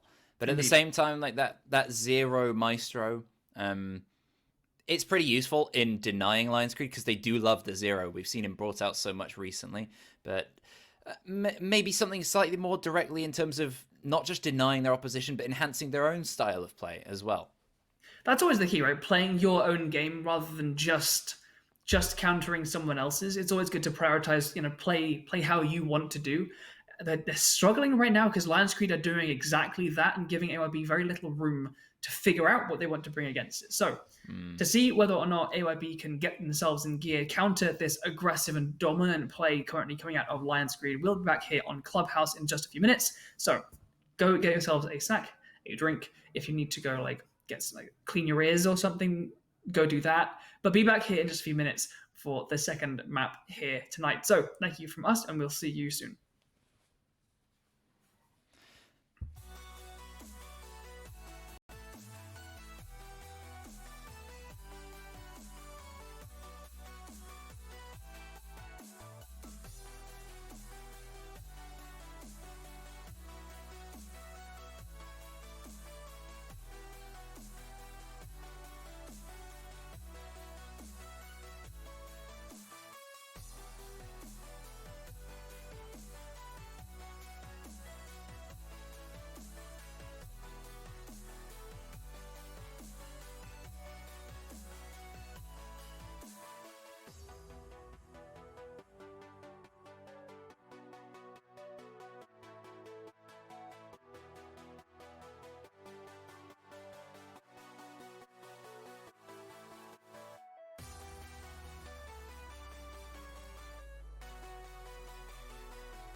Hello, ladies and gents. Welcome back. I'm back. I'm alongside Barn Owl. It's absolutely wonderful. He is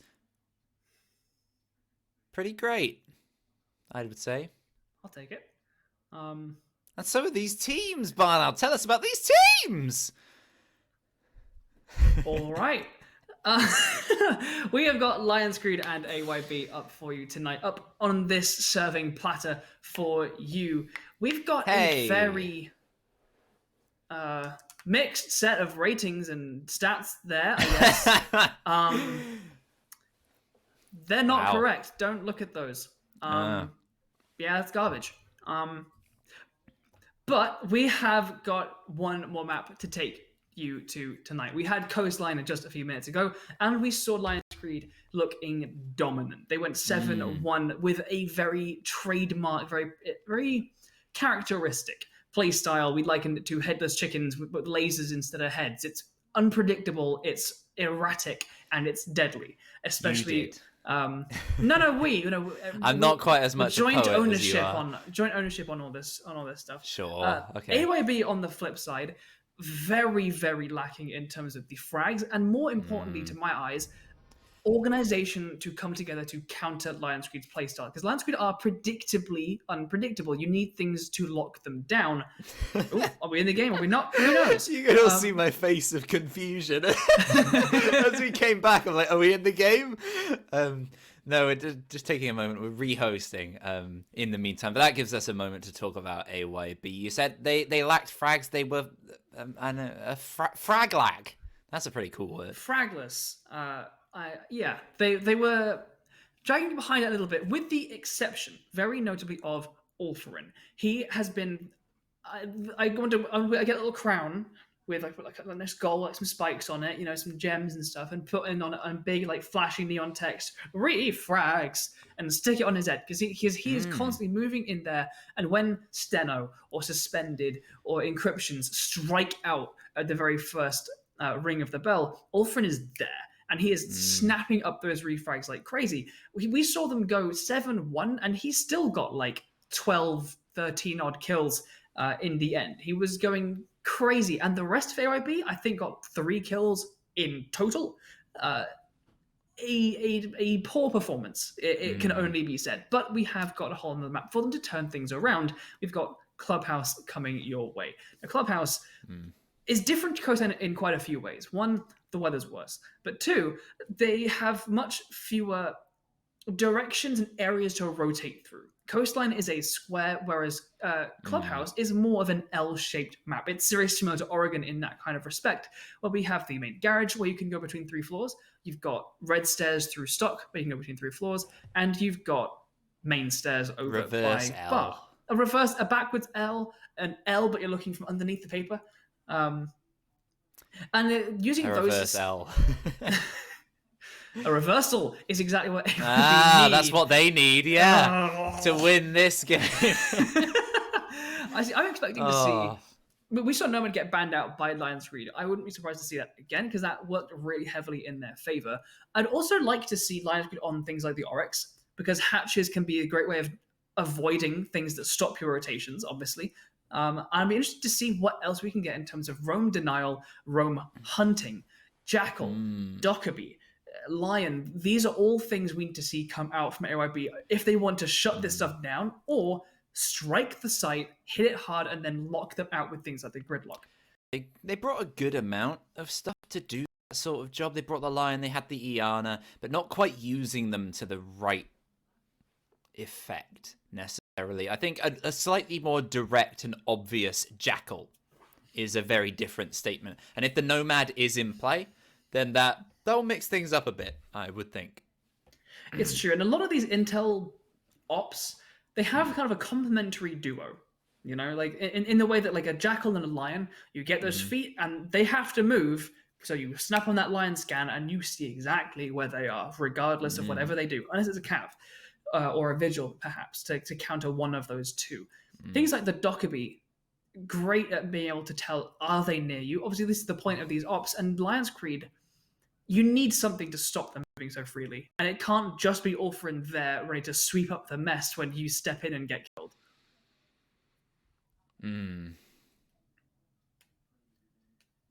Yes. Yeah, you like that idea? I do. I think it's a fantastic idea.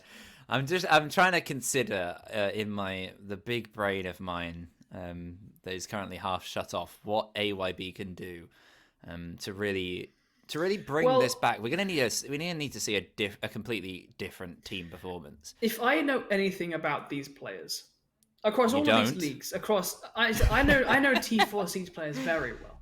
Oh, okay. Yeah, sure. And there's something that I know more than anything is the fact that they love it when casters who have no comp experience come up with ideas and advice and recommendations about how to do their job better. Just bring clash. Bring clash. You know, when we tell you to bring different ops and run different strategies, we have the advantage, obviously, of the top-down view of being able to analyze games and rounds as they go on. But I'm pretty sure they love it when we tell them what they could do better to fix it, because we obviously know as well as or better than they do. Yeah, but they need to focus a bit more, I think, AYB, on just taking the ground, to win the round. That was nice. That wasn't intentional. Yeah, cool. Focusing on those, on the doable tasks, the checklist, I think. Just getting things done, back to basics. When things aren't going well, don't overcomplicate. Just do things by the book. And Clubhouse, a very book-do-buy-y sort of place. It really is, and the ban phase reflects it. We talked about things to ban, things like the Nomad, whatever, to counter like these kind of roam plays or to facilitate it. But we're not going for that. Clubhouse is a much more breach-centric map, and so the Maverick, the Thatcher, the Kaid, and what do we get? Wamai or Mira?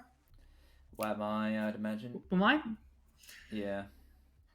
Oh wait, to be fair, actually, Lions Creek do love banning the Mira. It depends whether they wish to use her, which is about a 50-50.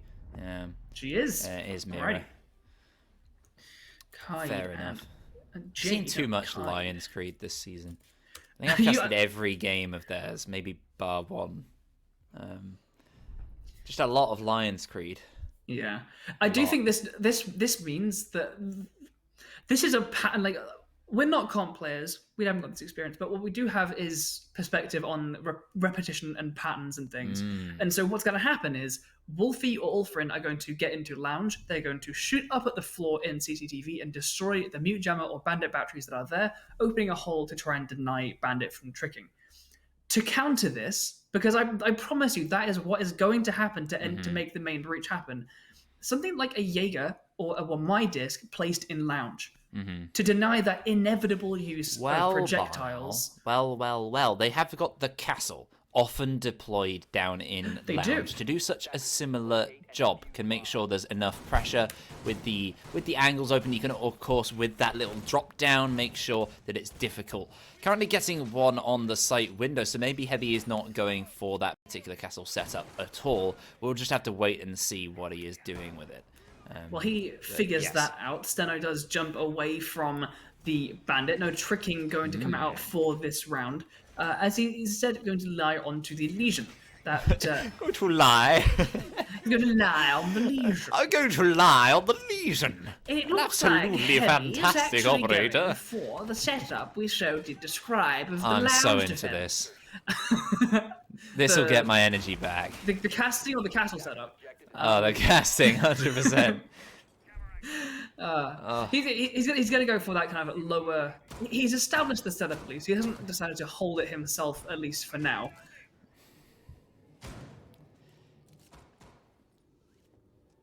Very spread approach here from the attackers of AYB. We saw this get picked apart fairly well from the side of Lions Creed last time, but a much more site-centric defense coming out from the defenders for now. Don't know where we got that fifth player, though. We've got 4 in site garage. Steno's downstairs. Jerry goes on the hunt for the defender. I think they might also be in sight. I didn't see one of them as they were kind of on underneath one of their allies. Suspended. Starts things off with it. No! Oh! Bono! The round is going to get paused as the attackers are completely stopped in their tracks. They just step outside of the site window and annihilate. It was a pun off of suspended. Oh, no, I understood that. I was talking to the man himself, getting now a triple kill. Choco is not even inside that map. He's over by a jacuzzi and he's opening the wall. He's pre-firing, which at this point is going to do more to tell the defenders where he is, and the pre-fire is going to start to come out. Just hop in the tub and drown your sorrows. It's a wallbang headshot onto Steno to make sure Steno doesn't get a good KD, which is a bit of a theme these days, but Verns is there to clear things up and tidy up that last attacker. Suspended. Critical from AYB to open up that castle barricade and not immediately be aware of their aggression that is completely characteristic of Lion's Greed. That CC should not be ace aside. in CC.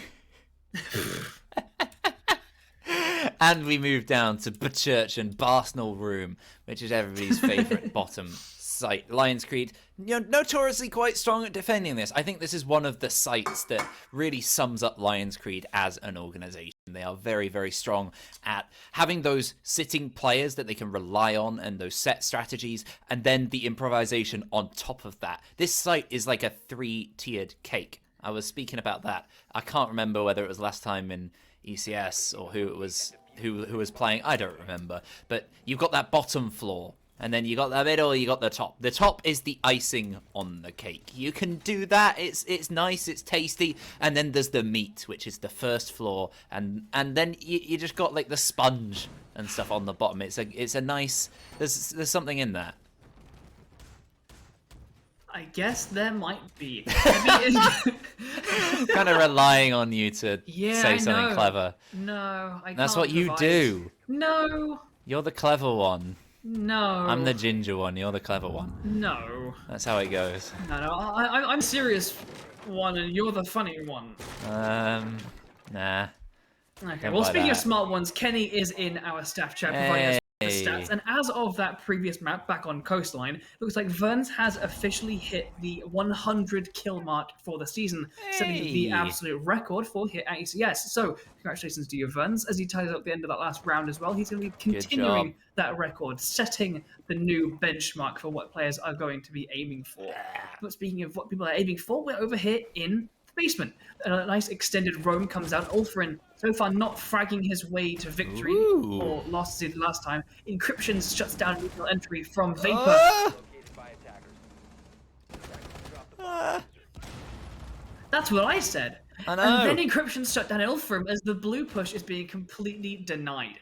All of AYB piling in through blue, and it's all down to Yuri once again in a 1vx for the last of AYB. This is looking a little bit dire. Choco is the only one with any kills. Steno gets out the SMG-12 and puts Yuri in the ground. Oh, this is looking very, very familiar. Lion's Greed on defense with aggression, with very little resistance. Vigor. Yeah, with Gusto. vigor. Yes, all of these words that you're using to describe what we're seeing in Lion's Greed. Good. We go to Jim for round number 3. We've got potentially 5 more rounds of this. Jim, we've seen is relatively hard to attack, but at this point, Lion's Greed are not playing by any rule book. They're not really defending the site, to be honest. They're just roaming across the map and making sure that wherever AYB make their entrance, they are there to contest. They retreat as the round progresses, and when AYB get limping and bleeding to a maybe execute position, Lion's Greed flock as a full team and just like fish in a barrel or fish in an oil pit. It was a smart adjustment from AYB that round to go for a bit more of a rush, just going in blue, trying to take the ground, catch them off guard somewhat, and it failed completely, unfortunately. So it is a bit of an emotional slam, a motivational slam. When you do go for something like that, a big mix-up, it takes a bit of energy to do such a thing. And then for it to fail like that, it's tough to come back from, especially when you've lost so many rounds consecutively. Only 1 round from them today at all. None yet here on Clubhouse. It's really looking rough for AYB. Not one of the best performances we've seen from them so far. Rather uncharacteristic of them. Remind me who this team used to be in previous seasons. X-Immense. But it's only Vapor remaining. That everybody else is different. Okay, so it's not really. Okay, you know Ulfrin from Parkinson's.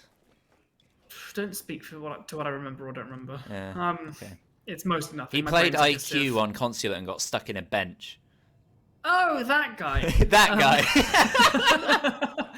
AYB are putting their intentions towards what looks to be a east side take, and they will have that pretty traditional stumbling block to come across in that cache reinforced area. Wolfie's going to go below with the breaching charge to flush the defenders out of that very tough to flush area, that back of the cache store itself. They're going to get pushed back to construction.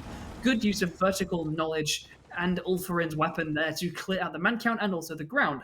Going to be a good start there. With 2 minutes, this is pretty good. Nothing suspended asking if they can get out of the spawn. It looks like it. They've taken some decent ground. We often see teams take a lot longer than this to get this kind of control of cache. Goading of his opposition, quite disrespectful to a degree. I don't know.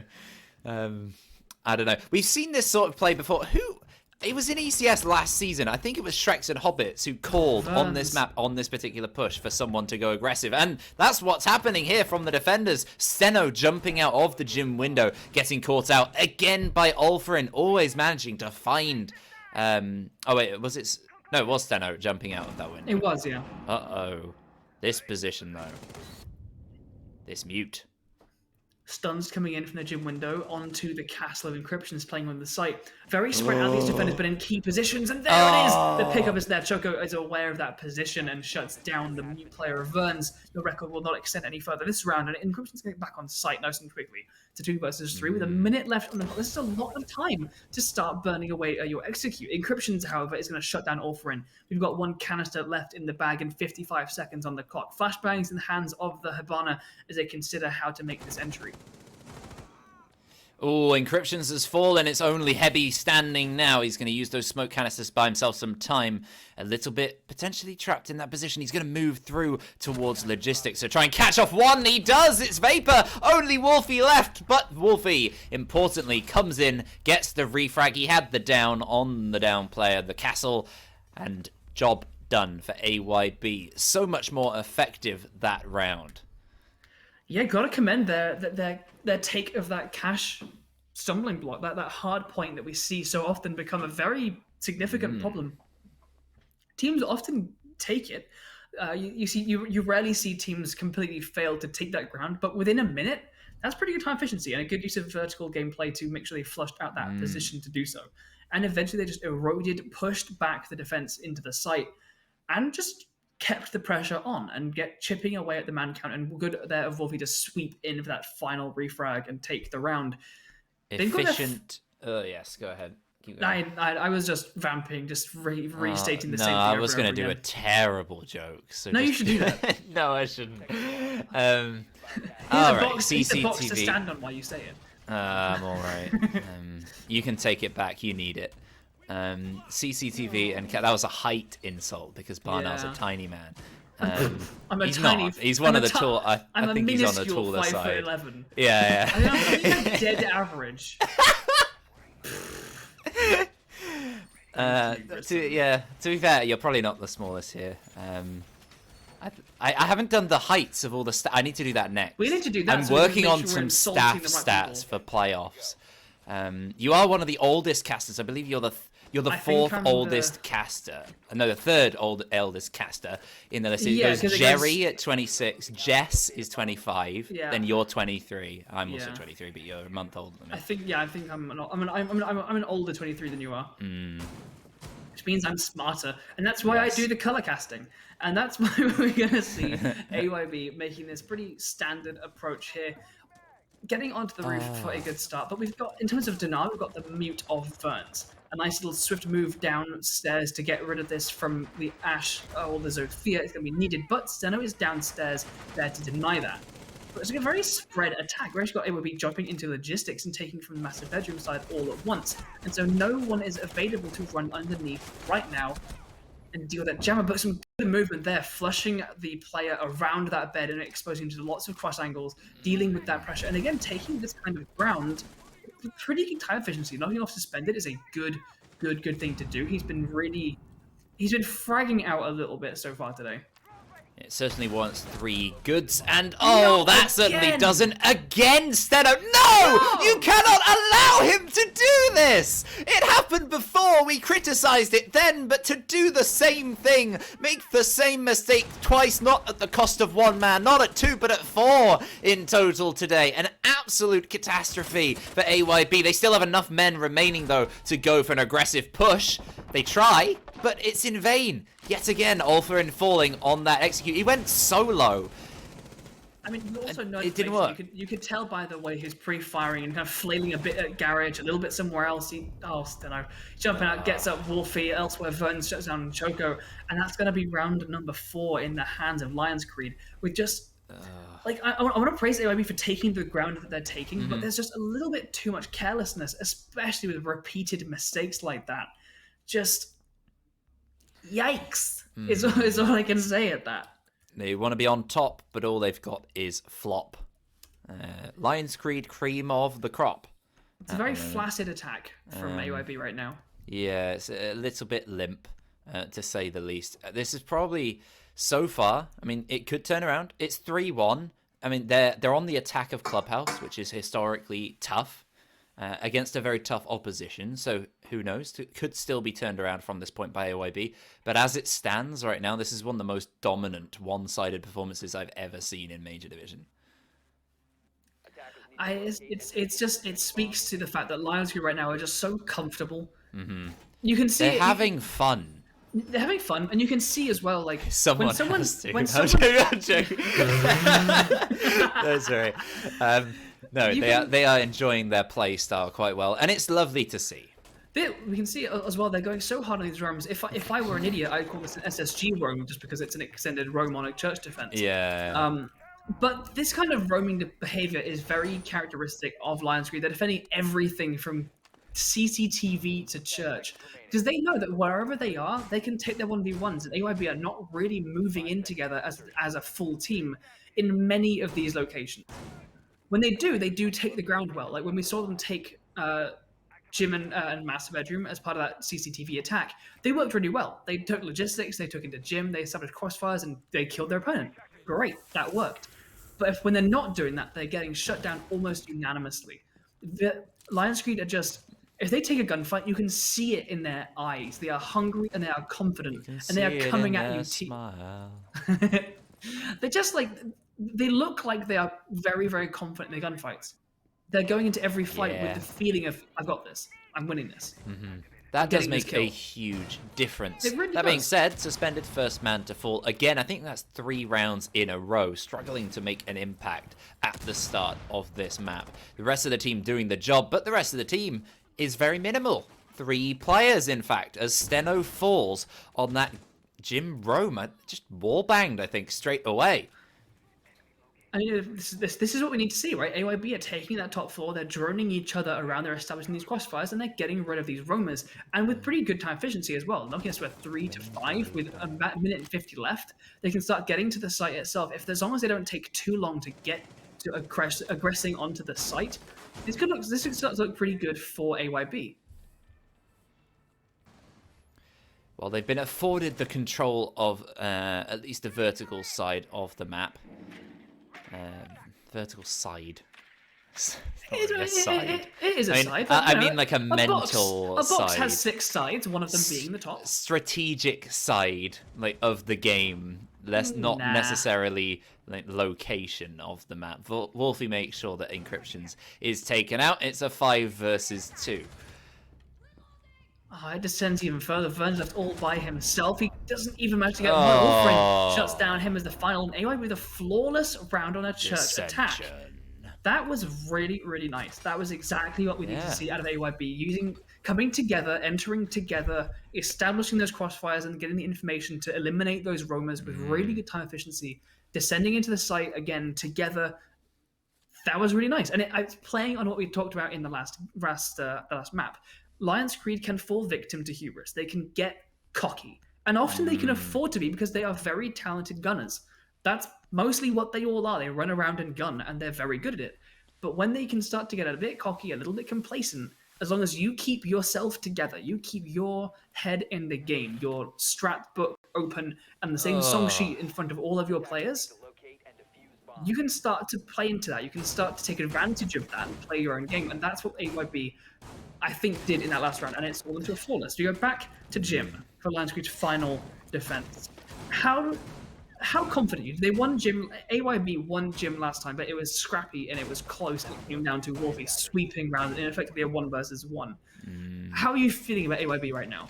Given that they can win out a basement site, it gives me a lot of confidence in their attacking play, and maybe some of the complacency you mentioned from Lions Creed could certainly help them out here. And Gym Bedroom is the site for chaos, which I think somewhat favors AYB, given the structure and just very methodical play from Lions Creed. Despite its variation, it still does have a lot of structure behind it, and they improvise within those lines. It's boxed chaos.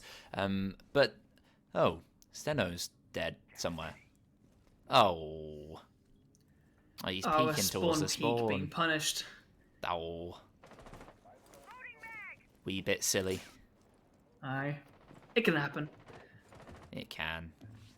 And it has. Allfriend's going to take this position, take this ground. I say take this ground. He's not in the map yet. He's gotten onto these windows, which are pre-punched, which means he can then aim into the site without giving away any positions before he pulls the trigger.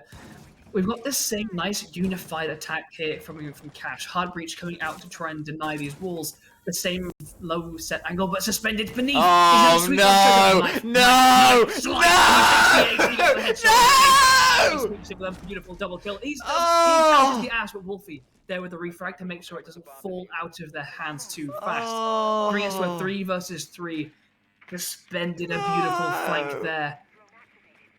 We'll see how long this slows them down, actually. Because if AYB stall out here, kind of shell-shocked from that little flank there, that loss of men, then Lions Creed could take advantage of that, put them on the back foot, and really push them back on it. If AYB can hold firm, keep moving together, keep their heads in the game, this could still go their way.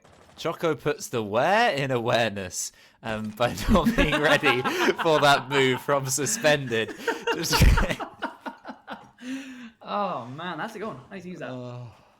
Not in a cast with you, obviously, otherwise I'll be blatantly copying you. I need to wait. Well, no, you won't be copying, as you established that you came up with it as well. Because we're one entity. That's true. Yeah. That's why my Twitch stream is Andrew's Elder Brain. Vern pulls a shotgun out and he gets a double. Lions Creed, when you put him around a corner like that and you're not pre-firing, I mean, why Yuri wasn't pre-firing that? Like, Heavy in the middle of the room, aggressive angle with a shotgun. I mean, Steno being a bit goading there, saying, guess he last alive, but to be honest, we can't blame him. He's right. Allfriend is the one so often last, but he won't be last for long. Encryptions puts him down at the end. Refrags. Genuinely, Lions Creed. Refrags. A 4-2. 1 round better than we have seen them so far. Already getting more rounds won here in Clubhouse than they did on Coastline, but that's not saying an awful lot. And when we saw... I mean, we didn't see it for very long, but when Lions were on attack, we saw them be as aggressive and as sharp, I think. They are like a rapier. They slice in sharp, fast, and they don't mess around too much when it comes to sweeping around or slicing through the map. It's always about, here's a point, push and go. And every single player is like that. They are very incisive in their play, very quick off the mark. And so hopefully those Banshees of Malusi and the intel denial of the Mute will be able to slow that down just a little bit. CCTV also what? Rapiers don't weigh too much, so you never get over encumbered. Yep. Trying to see where cucumbers come into this. I'm sure I'm missing part of this. Just over encumbered. Yeah. But I added a Q. Ah. Yeah. Curious to see a garage fully reinforced like that with both of those walls. Wolfie kills Vapor?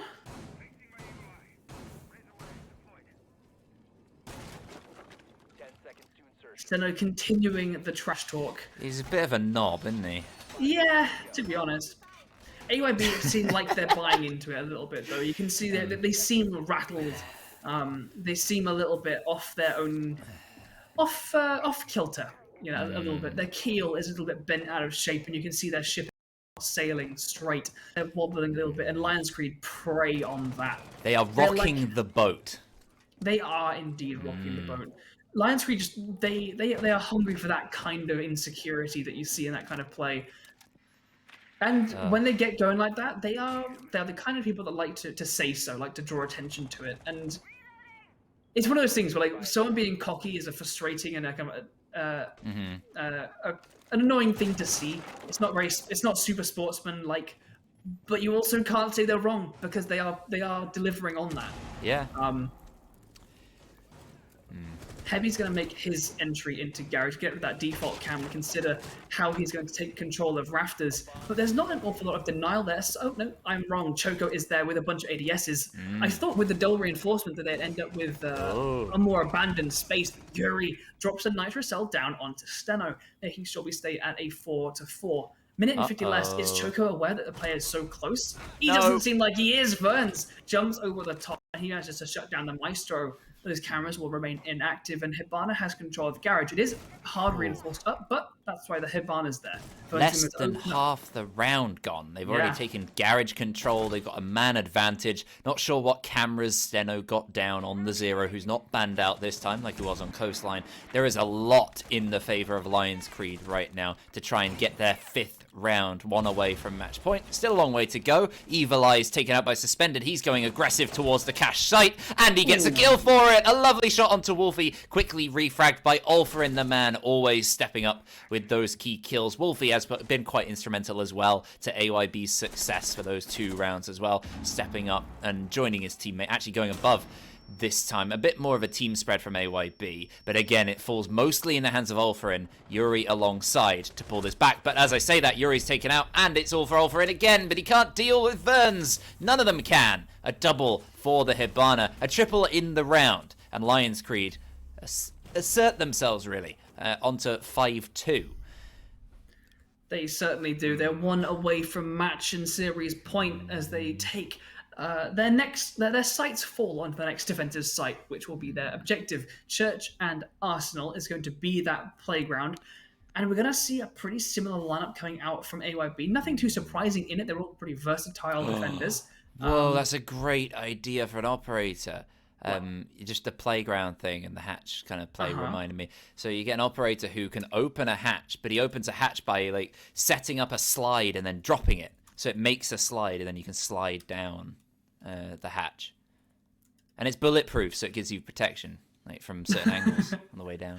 Can it be a spiral slide, so like you can go down and have protection from all angles? Yeah. Nice. It'd be one of the cylindrical ones. Oh yeah. Yeah, where you get lost in the middle and then you hide from your parents because you don't want to leave the play area. It's like a death slide, right? There's like super steep ones that are terrifying to go down the first time, but then you can't stop doing it. It's like a straight line, but with a curve at the bottom, and so you jump down it, but then it shoots you halfway across the next room. So like it's an attacking trap where obviously you have to get the hatch open, which is quite an issue, but once you do, you have 3 different slides, and 2 of them have traps at the bottom for defenders if they decide to go down, and they have to guess whether it's a trap slide. Defender idea that goes really well with like a frost or a cap can. Yeah. Like, no, an oil can. They just spill oil on the floor, and an attacker that steps on it slips and just slides in that direction. Banana operator. Yeah, exactly. They throw bananas down. Yeah. All right. As Lion's Creed That'd be nice alongside Clash. That'd be Imagine really you're fun being alongside zapped and then you step in a mat. banana. Like a frost mat down a corridor covered in barbed wire, grease up to it. The attackers like run in the corridor. I think there's a game going on, Barnell, and it's Lions down the tunnel. They've managed to get 2 in their hands, and that's a 3rd! Finally, refrags coming out, but there's too many men behind in Lion's Creed. This conga line of death headed towards Yuri, and he's only got a couple of goos to try and deny. The T5 is not enough either. Encryption seals the deal. Lion's Creed move on to 6 points, and it looks all but done here. It really does. That was a really...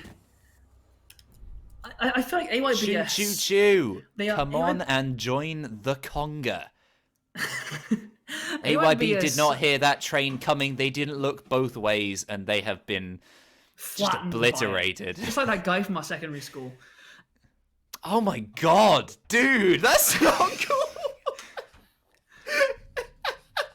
AYB seem to be really caught on the...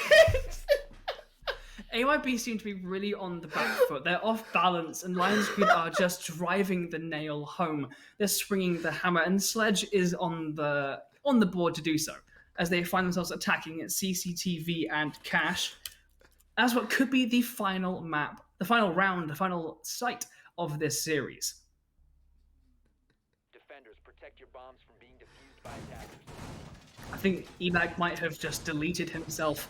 Hopefully he can come back. No, he's back. CCTV and Cash is the location of the next site from not Lions Creed, AYB, looking for a defensive win. It's a robust site to do it on. They've certainly showed that they are capable on it. Just not quite getting those kills when it comes, I think, mostly to Cash. They seem to be struggling with, but Cash in particular, as a room, as an objective, losing a lot of those fights. I mean, yes, that window, Jerry, as you focus on a very important point, when often castled, they lost so many men on their attacks there. Little silly mistakes like that were repeated. You'd be hoping that they can adjust that sort of silliness, really, on their defenses. Ulfarin taking some damage, but gets the kill. Is eventually refragged, though, by encryptions. So not really too much gained by the Jaeger, other than getting rid of some utility from the Ash. Indeed, Choco here up once again in rafters. He's aware of that presence. He can see the gunshots coming up from that player who's down beneath him. Last time he was caught off guard as Verns pushed their way up onto the top. A drone's going to go up on the top and most likely get shot out fairly quickly, as it was just thrown at the Maestro's feet. This time Flashbang is already missed, actually dropped down, but those ADSs are going to get deactivated. The shots ring out, and Choco can't quite win the fight. Steno does instead, puts a headshot into Choco and makes sure the man advantage steps back into Lions Creed's hands. AYB here on the edge. They seem off balance. They seem a little bit out of sorts. And as they reel slightly, Lions Creed are coming for them. They're taking up through Garage with 1:50 left. That's really important ground taken in really good time from them as the main breach itself comes down, establishing these cross angles and crossfires for the attack to begin considering their breach. Their breach, their plant. They execute the final element to this recipe of their success. Exactly. Barnell. Hello. How you doing? I'm okay. Thanks, Jerry. They're planting! No, they're not. A slight stall out Vapor's here. got a gun. Vapor does indeed have a gun. Oh, he's got to use it because he hasn't so far. 0-7 on the board. He's having a bit of a nightmare. I mean, he mentioned in the chat that he I'd wasn't like to vibing. say it's uncharacteristic. Oh, yikes. The plant, however, does now start to go down. Vapor decides, rather than picking up the canister to shoot it out so he can deploy the next one, it doesn't quite net, though. It doesn't land. Steno is beneath. He's got the IQ who can scan when someone is diffusing the diffuser, disabling the diffuser. As he sweeps around, the player that went through lounge was not quite aware. The Malusi gets punished and Steno gets a double for it. Yuri and Wolfie also get themselves on the board, and it's all down to the mute. It's all down to Yuri to get things off. He's dicing with a shotgun around this shield. The Steno bounces. He downs the IQ, but he's got a lot of work to do. And there it is from the window across into red. Not Heavy. Heavy's the first one in the chat, as Verns is the final kill on the scoreboard. Lions Creed, with a very dominant performance across both Coastline and Clubhouse, are your victors with all 6 points across these maps, going to their little pot on our leaderboard. It feels like, similar to us, AYB gave up before the game even started. It felt a little bit that way. I've never seen such a lackluster performance from an ECS team, any division. And I've seen some bad teams, but they just it looked like they didn't. I don't know what was going on there. Just outclassed, outplayed throughout the game, outgunned as well. Outgunned by two, I think, is the key. Lions Creed are not a team that necessarily bring out strats that can, shape the meta or are just too intelligent that you can't outplay them. They're a team that is just unpredictable and very talented with their weapons. Their crosshair placement, the speed of their shots is just very hard to beat. And while Siege obviously is a complex game with many aspects and pillars to its success, one of them is shooting. And in the same way that you can win a round of Siege without pulling the trigger, you can win a round with doing nothing but pulling the trigger. And they really lean on that side of things. And AYB didn't step up to the plate. They didn't figure out what they could do to counter that, and it slipped away from them. And in the end, we find ourselves with Lions Creed with both maps in their favor and 6 points on the leaderboard, AYB with none. They will find themselves slipping closer to that relegation spot as the season draws its way to a close. But for now, that's it for Playday number 6. For now, I have been Burnout. This has been Ebac at my side, and we will see you very soon for the next matchup. For now, I said for now like 4 times now. Ebac, you take us out so I'm not repeating myself. Bye.